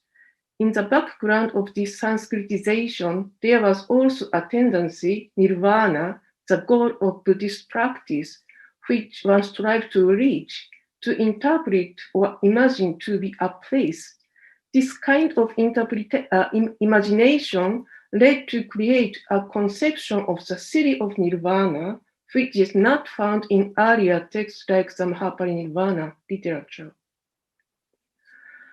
Another compound, Amrita Dhatu, evoked also a similar problem of interpretation among modern scholars. If the ambiguous expression designates Amrita realm or Amrita element, relic, the compound is less common than Nirvana Dhatu, and the expression Amrita Dhatu appears in the context of the relic worship, which is found, for example, in the Senavarma inscription or in the Mahaparinibbana Mahasutra. In the conception of the expression, it is reflected that Buddhists regarded the relic of the Buddha as Amrita, ambrosia, free from death. This idea could sound paradoxical. However, no pious Buddhist would think that the Buddha, whom he relied on, is dead and no fear in the world. The existence of the Buddha is important for his belief. The difficulty of the interpretation on the expression Amritadhātu in the Sena-Varma inscription lies also upon the oblique case of the word dhatu in Gandhari, which enables both interpretations Amrita Rerum or Amrita Relic. The compound Amritadhātu appears also in the Mahaparinirvāna Mahasutra in the context of the worship of the relic of the Buddha. In the section concerning the issue on what is Amrita Ambrosia, another compound with the word dhatu is used, namely Sattvadhātu. I would like to call this section Amrita section for convenience. In the Amrita section, the compound Buddha dhatu is used in the meaning of the relic of the Buddha. No Sanskrit fragment is available for the Amrita section, but the assumption of the Sanskrit compounds is highly probable. The Amrita section consists of 4 parts in verse and 1 part in prose, and it concerns the threefold refuge, namely refuge in the Buddha, the Dharma, and the Sangha. The section begins with the 9 verses spoken by the Buddha as follows. Someone would not die through drinking Amrita. Someone would die if he drinks Amrita. Someone would not die through drinking poison. Someone would die if he drinks poison. In this Mahayana, the wisdom without attachment is the Amrita, the highest wisdom without equal. It is also the poison, so I explain. If one eats after digestion, glutamanda and honey and sugar, they are like the Amrita. If one eats not having digested, it would become the poison. Just like this, the excellently extensive teaching by Turiya is the highest Amrita. For someone who is not learned in the well-pondered words of the Buddha and has a childish mind, it would be the intolerable poison. For Pratyeka Buddhas and Shravakas, it is always similar to this. Mahayana, which is the highest medicine, is for them like drinking milk. Bodhisattvas without fear, the highest men who are steadfast, they set out by Mahayana. Kashyapa, you knowing in this way, Amrita Nitya Dhatu, in that now you may take the highest refuge. This highest Amrita Dhatu is my Dhatu and the Dhatu of my existence. If one always takes refuge in me, the threefold refuge would become the Dhatu of my own self. Because there is the Dhatu in my body, you may enter into that self. The Buddha, the Dharma, and the Sangha, they are the nature of my Dhatu. The three are the highest treasures, so said the exalted one. These verses. The relevant compound Sattvadhātu appears in the 7th verse. In the context of the threefold refuge, the refuge in the Buddha is expressed with the term Amrita Dhatu or Amrita Nitya Dhatu and Sattvadhātu. The word Dhatu means in this context certainly element, relic of the Buddha and not realm. This compound Sattvadhātu is attested in 5 places in the Mahaparinirvāna Mahasutra. 3 examples appear in the context of Ātman. 1 example is here in the Amrita section, and only 1 further example remains. The last example appears isolated in the simile of Ishindaka, that means vandal, wild men. These wild men are compared with worldly thinkers Lokika, who destroys after the parinirvana of the Buddhas morals, regulations on conduct, rules of the community, and Sattvadhātus. It is not clearly mentioned what the term Sattvadhātu designates in detail, but it seems that it designates something important listed with Shila, Vidhi, and Vinaya, and what the Buddhas left behind. The Buddhas should have left their Dharma, true teaching, doctrine also. And it could be important besides moral conduct and rules. The explanation of the simile continues with how worldly thinkers do not understand the truth. The comparison in the simile of Isindaka is as follows. When a cowhead lived in his pasture, he milked cows and made butter from milk. After the cowherd passed away, vandals took the pasture, but they cannot make butter from milk. They try to make butter in wrong way and spoil milk. In the same way, worldly thinkers damage Shila, Vidhi, Vinaya, and Sattvadhātus, which had been left by the Buddha. After the vandals gave the pasture up, the treasurer of the Chakravartin brought the pasture into his possession and he milked the cows. The milk corresponds to the Dharma. It is therefore possible to interpret the expression Shila, Vidhi, Vinaya, Sattvadhātus as the Dharma as a whole. In this context, the compound Sattvadhātu seems to designate doctrine, teachings. But why the compound that consists of Sattva and Dhātu could mean teachings? Here, a fundamental question should be posed. What does the word Sattva mean? The word Sattva is usually interpreted as sentient being or living being in English, which corresponds well with the Chinese interpretation, Shōngshen or Yōjing. The Chinese translation Shōngshen is, however, used for the series of Sanskrit words, for example, Sattva, planning, Manushya, and so on. If it is intended to designate exactly living being, the word planning is used, for example, in the context of vegetarianism, not eating meat, in the Mahaparinibbana Sutra. The word Sattva is used in a broader sense, including not only human beings and animals, but also every existence in the world of samsara. At the beginning of the Mahaparinibbana Sutra, Sarvasatva came to the Buddha, who will leave the world of samsara completely in that day. The Mahaparinibbana Sutra describes every group of Sarvasatva in detail: Shravakas, monks, nuns, bodhisattvas, upasakas, upashikas, kings, queens, gods, nagas, yakshas, apsaras, ghosts, elephants, lions, birds, cows, mountains, gods of rebirth, and spiders. The list of huge groups includes every being in the world. Needless to say, the word Sattva derives from Sant, present participle of the verb root as, exist, be, sein in German. The basic meaning of the word Sattva is being, existence, sein, Wesen in German. Therefore, it is no wonder that it designates being, existence, both sentient and not sentient.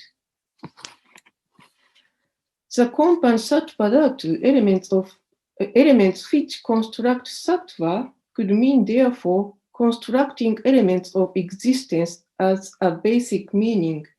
When the Buddha observed the world of existence, he realized what are essential elements of existence and how these elements construct the world of existence, the world of samsara.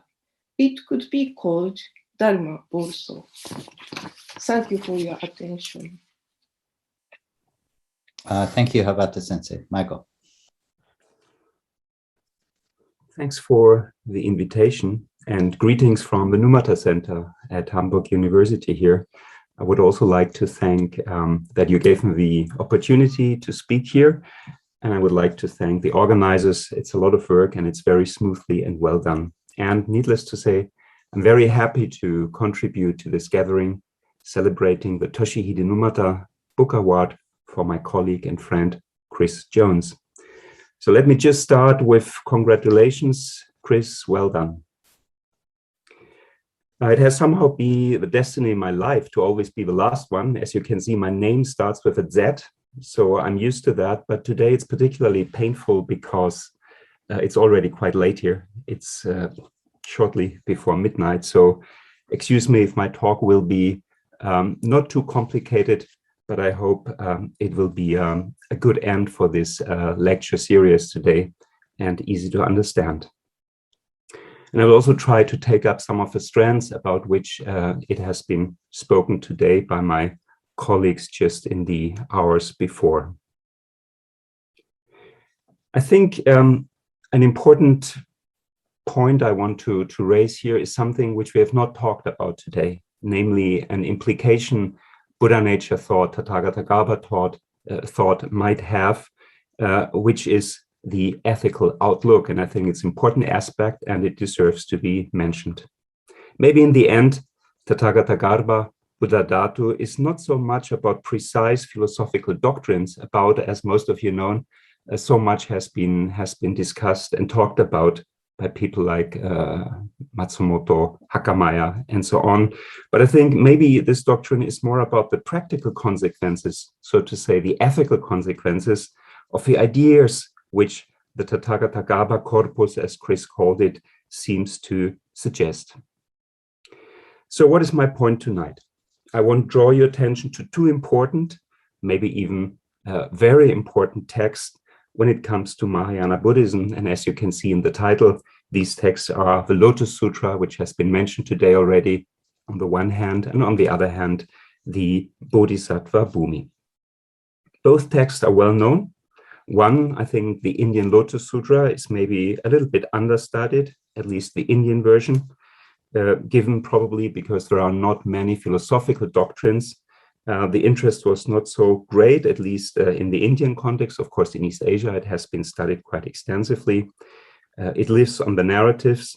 And on the other hand, you have the Bodhisattvabhūmi, which is quite well known for its practical, ethical guidelines with a slightly scholastic touch to it. While the Lotus Sutra, which in Tiantai Buddhism is placed on the top of its hierarchy, is a kind of independent text and hardly can be associated with any other text, the Bodhisattvabhūmi, you all know that, is considered a part of the foundational text of the Yogacara school of Mahayana Buddhism in India. And here's my main point. Both texts, besides the ideas that they contain about what a Buddha is and how this principle works out for the world here, both texts are penetrated by a similar spirit, a spirit which I would claim is at the heart of Mahayana Buddhism, a spirit which the Lotus Sutra promotes and extends in a kind of horizontal perspective in terms of opening the door to all those who maybe felt not being part of the Mahayana family, promising them all the attainment of the highest goal, namely Buddhahood. And on the other hand, the Bodhisattvabhūmi, which elaborated the spirit of compassion of the Mahayana in a qualitative dimension, resulting in what can be considered to be one of the first and I think most extensive manuals describing the right behavior of a bodhisattva, a Buddha to be. Both elaborations of these principles of the Mahayana movement are important ones, that one on a quantitative and that one on a qualitative axis. And I would argue that for both these elaborations, the idea that all living beings have Buddha nature, Tathāgatagarbha, Buddhisattvabhūmi, is rather relevant, if not indispensable. So let me, in the remaining 15 minutes or so, illustrate you a bit more concretely what I have in mind. In case of the Lotus Sutra, I think it is fair to say that the theory that all living beings are destined to the same one type of deliverance, namely Buddhahood, is one of the most important contributions that the Lotus Sutra has made to the history of Buddhism. The so-called Ekayana theory, it had been mentioned before. A story within the Lotus Sutra contained in chapter 19, namely the story of a bodhisattva, Saddha portrays how new and revolutionary this idea at the time of the composition of the Lotus Sutra must have been. The bodhisattva Saddha, the translation of his name would be Bodhisattva never despised, being the main character of a story, gained his name due to his habit of declaring to all monks and nuns, but also lay devotees, that they were not despised, aparibhuta, because they were all following the course of conduct of a bodhisattva and should eventually become a Buddha. Apparently, so the text tells us, this provoked unpleasant feelings in the audience, which sometimes escalated even into bodily attacks against the bodhisattva. Sadaparibhuta endured this patiently. Towards the end of his life, he hears the Lotus Sutra from a Tathāgata, whereupon he venerates myriads of Tathāgatas and expounds the sutra for eons.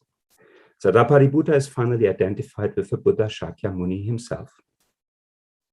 So, obviously, at the time when this bodhisattva went to the streets to preach his message, people were not yet ready for this new view. At that time, the idea that all living beings have Buddha nature most likely was not yet widely known or not yet blossoming, so that the people who heard that all should become Buddhas took it as a kind of blasphemic offense, which, so they felt, had to be sanctioned. In my opinion, it is well possible that some texts of the Buddha nature corpus, the ones Chris has mentioned before, had as their goal to substantiate this new idea of Sadaparibhuta, the idea that all sentient beings are destined for Buddhahood. So also, for example, the Tathāgatagarbha Sutra, about which Chris had already talked a little bit. For sure, this might not have been the only aim of a text like the Tathāgatagarbha Sutra, dating probably from the second half of the 3rd century, a text which expounds the idea that all living beings have Buddha nature in the 9 well-known illustrations, similes. But given that there are structural and other similarities between the Tathāgatagarbha Sutra and the Lotus Sutra, there is a chance that the author of the Tathāgatagarbha Sutra was aware of the Lotus Sutra and also had in mind to provide Sadaparibhuta with a good reason for his claim that full Buddhahood is the only real soteriological aim for sentient beings. Had Sadaparibhuta, when he preached, had at hand this new theory from another sutra attributed to the Buddha, that all sentient beings have a Buddha within, his message might have met with much better acceptance. If all sentient beings carry a Buddha within as their one spiritual seed which needs realization, then how could they turn into anything else than a Buddha? Yeah? A mango seed will always become a mango tree. It can't turn into an apple tree. This idea leaves no room to other conceptions of deliverance like arhatship, or that of becoming a pratyeka Buddha, just along the lines as suggested in the Ekayana theory of the Lotus Sutra, to which I had just referred. So this is the point I want to make in this case. The idea of all sentient beings possessing Buddha nature links, I think, perfectly with the Lotus Sutra, which declares that there is only one vehicle, namely the Buddha vehicle. The Lotus Sutra, using the term Ekayana, extends the ideal of Buddhahood to all sentient beings. And this becomes all the more plausible once the Buddha had taught that all living beings carry such a Buddha nature or a Buddha seed already within themselves, turning all other forms of deliverance into a kind of illusionary happening without any solid soteriological meaning, just as the Lotus Sutra portrays that.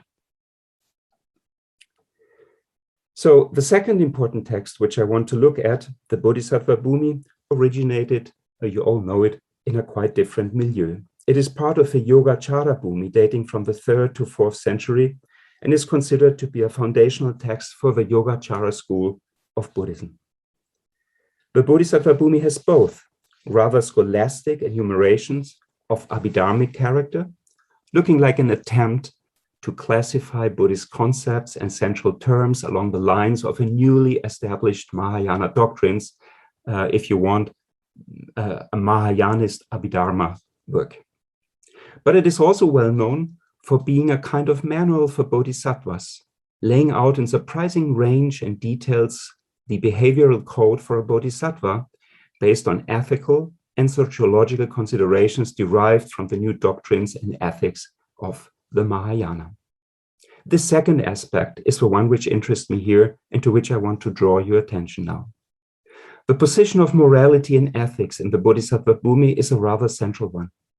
In reading through that book, my impression is that ethical concerns pervade almost all aspects mentioned in the text. Ethical considerations are omnipresent. The life of a bodhisattva is driven by aspects of compassion for other sentient beings and considerations for the benefit. It seems that this emphasis on ethical considerations prevails and dominates all other aspects, being deeply embedded in a Mahayanistic spirit of altruism. This spirit seems to reach new heights when it comes to the concrete codes of behavior for bodhisattvas. In its 10th chapter, it's called the chapter on right conduct, the Shila Patala, the Bodhisattvabhūmi deals with the ethical code of a bodhisattva, the bodhisattva's duties, the bodhisattva's obligations, and the bodhisattva's know not to do. It is in that section that we find a complete new category of ethical tenets on top of the traditional, more prohibitive sets of moral prescriptions, as they are well known to us from earlier sources in non-Mahayana texts. And I think it is easily understandable why this chapter on right conduct drew particular interest among Buddhist thinkers and practitioners in later centuries. One of the reasons for that is most likely the overall practical content of the chapter and its importance as a kind of manual of conduct that specifies, sometimes in great detail, what kind of behavior the bodhisattva should avoid and what he is or she is encouraged to do. Another reason, however, grows out of the fact that the chapter is seen as a manifestation of a new spirit of ethics that underlies and constitutes much of what is at the very heart of Mahayana Buddhism in India. A newly introduced category there in the text comprises attitudes and actions explicitly directed to the benefit of other sentient beings, not for oneself, but for other sentient beings. They appear in great detail under the category Sattva Anugrahakam Shilam, which you could translate as right conduct, which benefits all other sentient beings. And I find many of the points mentioned there rather intriguing, and I would in the following like to give you some excerpts from this chapter. I will share my screen for you so you can follow these 4 or 5 folios. So as I said, this is a quote from the translation by Mark Tutz in a book from 1986 called Asanga's Chapter on Ethics, with a commentary of Tsongkhapa, The Basic Path to Awakening, starting on page 54. And the translation goes, the Bodhisattva renders assistance by assessing the needs and deciding what is to be done to minister to the various needs of sentient beings, by being a traveling companion, by employment in good work, by guarding property, by reconciling the divided, by festivity, and by meritorious deeds. Furthermore, the Bodhisattva ministers to the suffering. He nurses sentient beings stricken by illness. He guides the blind and shows them the way. The deaf he makes to understand by hand language, teaching them signs as names. Those without limbs he transports on top of him or by conveyance. He dispels the suffering of involvement in sense desire for sentient beings who suffer involvement in sense desire. He dispels the involvement of sentient beings who suffer involvement in ill will, in languor, in drowsiness, in excitedness, in regret, and in doubt. He dispels the suffering of humiliation and defeat by others from sentient beings who suffer humiliation and defeat by others. He dispels the suffering of exhaustion from those who are road-weary by giving them a place to stay and a seat, and by massaging their limbs. Furthermore, the Bodhisattva protects frightened beings from fear. He protects sentient beings from fear of harm by beasts of prey, from fear of sharks and the deeps, from fear of kings, from fear of robbers, from fear of adversaries, from fear of landlords and overlords, from fear of loss of livelihood, from fear of defamation, from fear of public bashfulness, and from fear of inhuman beings and zombies. Nice translation. I don't know what exactly was there in the Sanskrit for zombies, but it might be a translation resulting from the 1980s. And finally, furthermore, the Bodhisattva provides requisites for those who want requisites. He gives food to those who want food. He gives drink to those who want drink, transport to those who want transport, clothing, ornaments to those who want ornaments, utensils to those who want utensils, perfume, garlands, and unguent to those who want perfume, garlands, and unguent, shelter to those who want shelter, and illumination to those who want illumination. A kind of antique Amazon. So what you can see here, I think, is a kind of prototype of an early catalog of categories which are also relevant for socially engaged Buddhists today. However, this, of course, is just half of the truth. The primary orientation in this text, in this form of Mahayana ethics, is not simply a one-dimensionally this worldly orientation, but the ultimate aim still remains here the spiritual and moral progress of the individual, its advancement towards Buddhahood. Maybe it's not expressed in these citations, but that's always behind it. There's also another category of upaya kaushalya, which is relevant in this chapter, namely the skillfulness in the choice and application of adequate means and strategies, with, I think, the aim of broadening the access points to Buddhism, of winning people over to join the great vehicle, and situating them in spiritually wholesome circumstances, which will allow them to maximize their chances for spiritual and moral enhancement. I'm quite sure that most of engaged Buddhists today see their role in a similar way and would not restrict their engagement to that of simply elevating immediate suffering. There's another agenda behind that. The typical Buddhist hierarchy of values places awakening on the top, ranging high above the other two goals, namely as a second goal, a beneficial next life, and as a third goal, but this is the lowest one, a pleasant life here. Awakening as the predominant goal of Buddhist striving has thus remained unchanged, even if in the catalogue of the Bodhisattva social engagement, which you have seen here on the first glance, this is not so clearly perceptible anymore. I agree, maybe the comparison to socially engaged Buddhism doesn't hold completely, because of course in this text you will not find any political agenda, which is usually also kindly part of socially engaged Buddhists, but at least you can clearly say the engagement with the world outside is very strong. In that sense, it's an engaged Buddhism. What we see here is, I think, the roots of what later will go under the term engaged Buddhism. In any case, what we see here in the Bodhisattvabhūmi is certainly an intensification of what counts as a characteristic of the Mahayana view on the world, namely helping others and promoting their spiritual growth comes first. One's own spiritual ripening and advancement towards awakening comes later and should, if necessary, be postponed.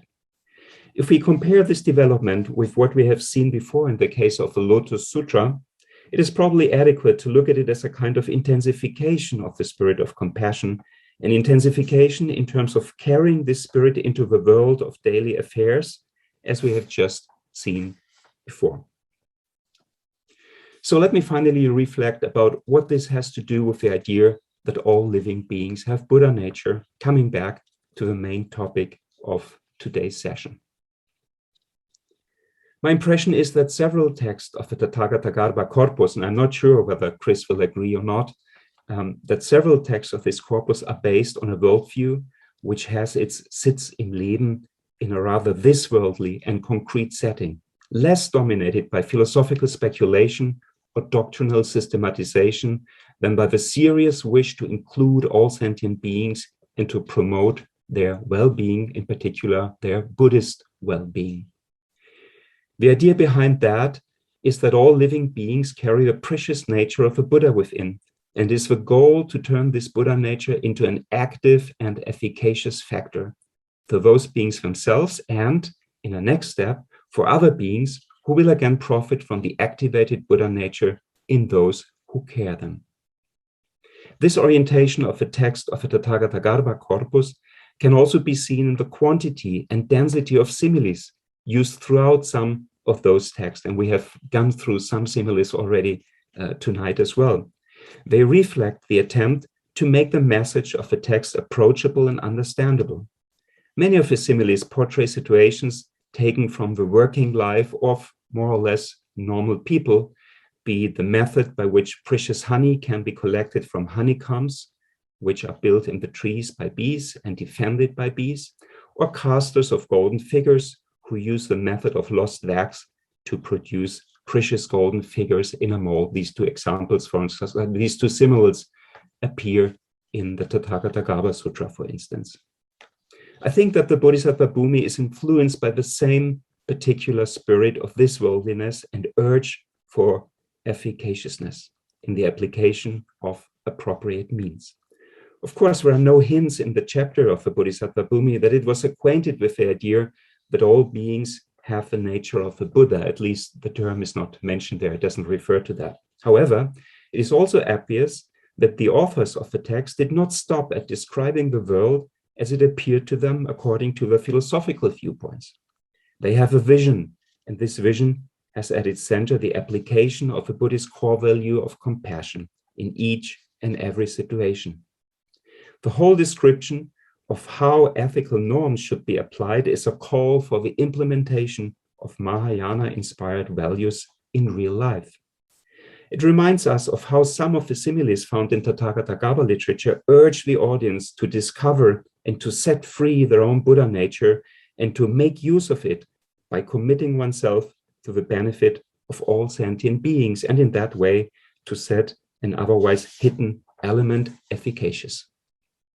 This is, in all the shortness of the time tonight, how I would see the link between the spirit of Tathāgatagarbha teachings and the two texts I have referred to today. I admit that it might not be a strict historical relationship, but more, I would say, it is the same air these texts breathe. But I still thought it is worth, at the occasion of this joyous event, to hint at this often neglected ethical role that the Tathāgatagarbha corpus might have played for the development of Mahayana Buddhism in general and for its modern followers as engaged Buddhists in East and West. Thank you for your attention. So thank you all for your presentations. If you could all if all the participants could turn their videos and their sound on. I want to thank you all also for sticking to the time limit. I think this is a record. We've all done great. And just to open up the floor first to, if any of you want to comment on each other's papers. Chris, do you have anything to say? Yes, I can share a couple of thoughts on each of these. And I'll start by thanking you all once again. This is wonderful, and very different talks, but yeah, a lot to think about, and a lot to agree with, and to think about in different terms. So if I can, I'll go in reverse order. So Michael, thank you. I could talk at great length about the Lotus Sutra and its relationship with all this. You know that. So I'll talk just briefly about the ethical side of this, which is something you express very eloquently, and I can't do all of this justice. But a couple of thoughts that come to my mind are, well, yes, a lot of these sutra texts, they're not very metaphysically sophisticated or anything like that. They are, I think, more to do with practice. There had been an assumption at some point that Tathāgatagarbha literature doesn't really talk about ethics, but that's not really the case if we look at some of these other sutras, which, I mean, one key thing here is the repeated message that the fact that all beings have Buddha nature is not, the point is one should dig in deep. That's not an excuse for antinomian behavior or for relaxing or anything like this. That's built into some of the oldest sources in this tradition. And that, that the presence of Buddha nature isn't a guarantee, and therefore cultivating compassion and asceticism is an important element there. But, self control and development is an important part of this. One other thing that deserves further attention, although it's received quite a lot last year, the vegetarian aspect of this, another important ethical dimension. Now, Lambert Schmidhausen published a 3-volume monograph on this just a few months before my book came out, looking at our earliest Indian sources concerned with vegetarianism, and most of them are our Tathāgatagarbha texts. This idea of Buddha nature overlaps in some fashion with that concern that seems to crop up in the early centuries of the Common Era. So the practicalities of being a bodhisattva and what that means are on show in these sources. Hiromi, Habata sensei, what you've shown here is just how difficult it is to deal with dhatu as well as Tathāgatagarbha. So one other source that I hadn't talked about so far in all this, the Jonathan Silk's study of the Anunnatva Aparanatva Nirdesha. Now that's a text where dhatu is seemingly flying backwards and forwards or keeping in tension lots of different meanings in one go. That's a good work of scholarship that shows just how hard that term is. But I mean, you demonstrate that the Nirvana Sutra is a text that seems bottomless. There is so much going on there. And the Amrita imagery here as well, which I love this, you know, that it brings to mind Plato's pharmacy as well, the drug that is simultaneously a good thing but a bad thing, depending on what you do with it. It makes me wonder always whether or not I have in fact drunk this thing erroneously, whether I've misunderstood this text. And another reading of the Nirvana Sutra would show, you know, that there are better understandings of it. So, you know, the fact that the text itself is aware that one could easily misunderstand what's going on is something that we've got to take seriously in this and other, in the context of this and other sutras and so on. And then finally, Paul's talk, well, I hardly know where to begin with this. One thing that did come to mind here, you mentioned David Seyfried-Ruegg, who again we lost, who was a titan in the field and of course did so much work on Tathāgatagarbha specifically. One thing that I found, or I encountered towards the end of my work on this, was I went back to one article or chapter of his where he'd thought about this theme of selfhood and Ātman and how it related to Tathāgatagarbha. And as with so much of his work, he was really digging around the Ratnagotra Vibhaga and looking at it very closely. And he was more or less of the opinion that texts like the Nirvana Sutra and others, they really did mean not self, that, you know, this selfhood teaching, it comes back around to teaching about not self in the end. But then I found a footnote of his that I hadn't seen before. And it was a footnote in which he mentions the Mahabharata Sutra, one of these texts that talks about self. And I'm paraphrasing, but he effectively says, then again, there's the Mahabharata Sutra, which really, really does look like it says something different. So, you know, the scope of his knowledge was tremendous, as with so many people who we've lost in recent years. And, you know, even there, just in a footnote, he was showing that he knew another corner of this field that wanted further attention. I'm in complete agreement that Buddhist studies needs every possible approach, and there are so many different objects of study here, and we all, whatever corner of the Buddhist world we're looking at and whatever kinds of things we're studying, we have to benefit from what other colleagues do, and the more diverse the field, the richer it is. If there's one thing I want to say here for those who are still fascinated by the philological and the textual, hopefully what I'm demonstrating with this book is that there is a lot of work that could still be done there and a lot of things that are still surprising. It's not just that we have a lot of text, but we've got a lot of text that say things that challenge a lot of our presumptions. There's not just a lot of ground to cover, but there's some strange things in that ground, including Buddhist texts that talk about the Buddha teaching Ātman. So yes, it's a fantastic thing that the field is as diverse as it is now, but yes, for those who still want to dig around in Sanskrit and Chinese and Tibetan texts, there's plenty of surprises still to be dug out. Anyway, I won't ramble too long. Thank you very much, all of you, and I'd love to hear the rest of your thoughts and what the audience has to say. Anybody want to jump in? I wanted to ask Chris a question, following on from your talk, which I found, you know, beautifully laid out with the same kind of clarity that you display in the book.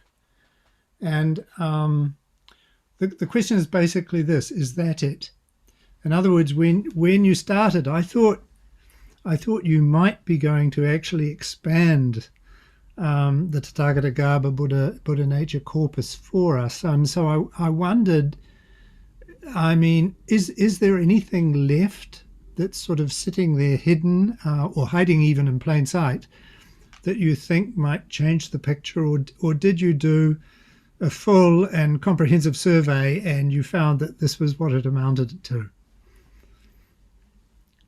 My arrogance enough to say that I did it all, did all of it. No, of course I didn't. Okay, so my point there was I wanted to introduce what I think of the text that I've studied. That was the first point of this talk, but to say that there is more. And what is there that's more? Well, Buddha nature is something broader than Tathāgatagarbha. And this isn't a new idea. Takasaki had pointed out that, you know, there are other texts that are Tathāgatagarbha-like and so on. I was really just saying that, well, there's the expression and we can study that, and that's what I tried to do. And then there's the broader idea of Buddha nature, for which we should be digging around in the Avatamsaka, other materials in the Ratnagojavibhaga, the Lotus Sutra, and so on. And we should think about that in broader terms. In terms of what I did and whether that's it, no, it's definitely not it. What I did was, in order to develop some narrative of how this idea, of that this expression Tathāgatagarbha developed and how its relationship to Ātman developed, I took this Ātman thing as a guide. I took that as something that I thought helped show how this thing developed. Because it looks like the earlier sources say one thing, and then other sources seem to refer to them, the Shamala and so on. And it as I looked closer at these texts, I could see a story unfolding. And that's what I used to try and suggest the development of teaching about Tathāgatagarbha more broadly. If someone focused on other aspects of those texts and other things that are orbiting Tathāgatagarbha and Buddha nature, then they might find a different account again. If we look closer, this relates to what I was just saying about the Amrita nature of this, perhaps another reading of the Nirvana Sutra shows up that I got it wrong, and that there are different things there that suggest its part in this story is different. So I would say different foci, different approaches to these texts, some of which less studied, like the Angulimalaya, like the Mahabharata. If we look closer at those and focus on different aspects of what they're saying, then we may find, that there is a lot more to be found. What I did was run with one theme that it runs through this literature, and that is, in what relation does Tathāgatagarbha have to the notion of self? And I found that to be productive. But no, it's the beginning. It's one chapter in a study of this literature, rather than an end, definitely. So I do, I don't want to derail this, but I do have a question for Paul, or at least a comment in thinking about the way you were running with the idea of, is there an essence or a dhatu to Buddhist studies? There have been different, it depends on whether you think of Buddhist studies as organized around a disciplinary approach, or is it the topic? And here I get quite confused, because there've been people in anthropology for many decades, Obeyesekera and Tambaya and Spiro, all worked on Buddhism, did, really remarkable work. Some people, in our field paid attention to it, but we don't normally think of that as Buddhist studies. There are people in our history who've been working on Buddhist art and material culture for decades. We don't normally, I'm not saying rightly or wrongly, but we don't normally think of that as Buddhist studies. So what's happening, it seems that what's happening now is not simply a broadening of the field or a broadening of approaches, because there's always been a plurality of approaches, but there does seem to be some competition for the center, as it were. And I don't quite know how to think about that. And it has to do with, again, whether Buddhist studies is a discipline, and if so, what is the discipline, as opposed to simply a subject matter and a bunch of texts that we have. I'm just throwing that out there. Well, no, maybe I should let other people respond. I mean, but just briefly, I think it's certainly not a discipline, right? I mean, I think of Buddhist studies as a sort of subfield within religious studies, and there's no way that religious studies is a discipline, right? It's multidisciplinary and polymethodic. I mean, that's often said. And so if that's true of religious studies, then it's certainly true of Buddhist studies. But I agree that there is some kind of tension that you put your finger on as to whether we consider, Spiro and Tambaya and so on, or art historians, whether they're doing Buddhist studies. I would say yes. I think of them as doing Buddhist studies, but in a different mode. But but maybe not everybody does. And so maybe we are working with an unexamined assumption that Buddhist studies is only one particular corner of the whole field, but it should be the whole thing. And then just I only have one equally perhaps tangential comment on Michael's paper. When I think of Matsumoto and Hakamaya and what drove everybody crazy about their critique of critical Buddhism, which was based on the notion that there was something really unseemly about Tathāgatagarbha thought, is that they assumed that the moral deficiencies of the Japanese monastic organizations during the militaristic period somehow had to do with their doctrinal position.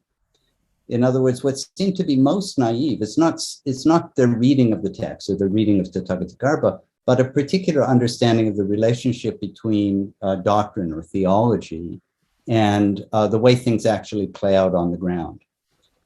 So I was interested that you were giving a kind of different reading of the material, not quite the same material they were focused on, but certainly a related material, which sees it as commensurate with a kind of social engagement approach, a very different moral stance than the way they read the material. But wouldn't it be subject to the same critique? And the critique, in a sense, is the critique of socially engaged Buddhism, that continuing to do this continuing to focus in on getting our theology right, getting our interpretation of the Buddhist scriptures is right, is always deferring what is actually needed, which is action on the ground. So again, I don't mean this as a critique, it's just a kind of conundrum I have in thinking about the way we think about the relationship between doctrine and actual practice in the world. Yeah, I'm not absolutely sure if I understood your question, but you are of course right that I think Tathāgatagarbha doctrine can be taken in one or the other way. There is no monopoly to interpret it from a purely philosophical perspective, as was the main approach by Matsumoto and Hakamaya, whom I appreciate both very much for their work. And it's, I think, completely understandable and appreciated that they try to change some of the social circumstances in the 1980s, 90s in Japan and anywhere else. So I think this is truly understandable. But as we have seen already in this session today, texts speak different, have different voices. And I think what Chris just said is very true. If you approach a corpus of text or a text with a different question, you will get different answers. And maybe the viewpoint, and this is linking to what Paul had mentioned, I think the viewpoint in Buddhist studies has shifted gladly, I would say, a little bit away from a purely philosophical striving. Yeah, we were used and trained to read text, Buddhist text, in terms of what kind of philosophical issues can we take out of that. Yeah, this is one way, but I think Buddhist literature has much more to offer, and maybe this new perspective on Tathāgatagarbha, shifting away from a critique of the philosophical basics contained in that to looking at what can Tathāgatagarbha be made useful in engaged Buddhism or in terms of ethical outlines. It's a different approach which puts the philosophical things into the background and focuses on this immediate, concrete, this worldly dimension. Maybe this is somehow also describing the shift in the scholarship approach, which Paul had mentioned, moving away from purely philosophical scriptural ideas into a more constructive, into a direction which maybe cooperates with anthropological fields and asking the question, how can Tathāgatagarbha teachings be made useful for nowadays? I always had the impression that there is a huge pool where theologists in the East could draw from. I don't think this has sufficiently been going on. Maybe in Japan, there are institutions who work on that, but I think there is much more to take out. You can turn this critic of Tathāgatagarbha, which was formulated in the 1990s, also in the other way and make use of that and try to promote this kind of Buddhist social welfare, if you want. And I'm sure this is already, it has started to be designed, it has started to be thought of in the departments at Japanese Buddhist universities, but there is much more which can happen, I guess. So just to remind anyone in the audience, if you have any questions, feel free to use the Q&A function. And Mark Blum is asking, what about Taisho 16? Sorry, I have to blow this up. What about Taisho 1610, the Four Shinyon, translation attributed to Paramartha? There is no Indic equivalent, but even if the authorship attribution to Vasubandhu is bogus, this text was seriously studied, and there's another work attributed to Paramartha called the Foshin Yi that is not extant, but indicates his closeness to the topic. To whom is that directed? I don't know, but you, Chris, you might be in the hot seat. I spoke first, yeah. Maybe this is an area where this is Buddha nature. Well, okay, I stick my neck out here. The Paramartha texts, like the Four Sinlun and so on, these are things where, as far as I have looked at them, and as to me, as far as evidence suggests, I'm not thinking these were Indic texts, that these were texts perhaps produced by someone who was, like Paramartha, who's very learned in terms of different traditions and texts from India, but I'm not certain that the texts themselves have an Indic basis. Now, if I return to what I talked about at the beginning, these might not be, and I think that they're more concerned with Futsing than anything else, than Rulai Zhang. My initial distinction that, you know, it has some problems here, but it's maybe this isn't Tathāgatagarbha stuff, but this is broader Buddha nature stuff. A little bit later, but these are other texts that explore some form of the idea that all beings have something about themselves that is proper to a Buddha. That's in there, being explored in different ways, without being part of the history of the term Tathāgatagarbha as it evolved in India. So that maybe that's where the distinction I was making is very is useful, possibly. There's different ideas about Paramartha and his work, so maybe some disagree with me. But. Anybody else? So if nobody has anything else to say and there's no more questions from the audience, I want to thank all the participants very much for your participation. I want to congratulate Chris again for his accomplishment, which I think really showed through today, just how fine a study this was and how interesting your work is. And again, our thanks from all of us to BDK for making this possible. And thanks to all the audience who came today. And have a great weekend, everybody. I do want to point out to the audience that Habata Sensei is up very, very early in the morning. And Michael and Chris are up very, very late at night. So it's been particularly challenging for them to do this. Thank you all. Thank you too.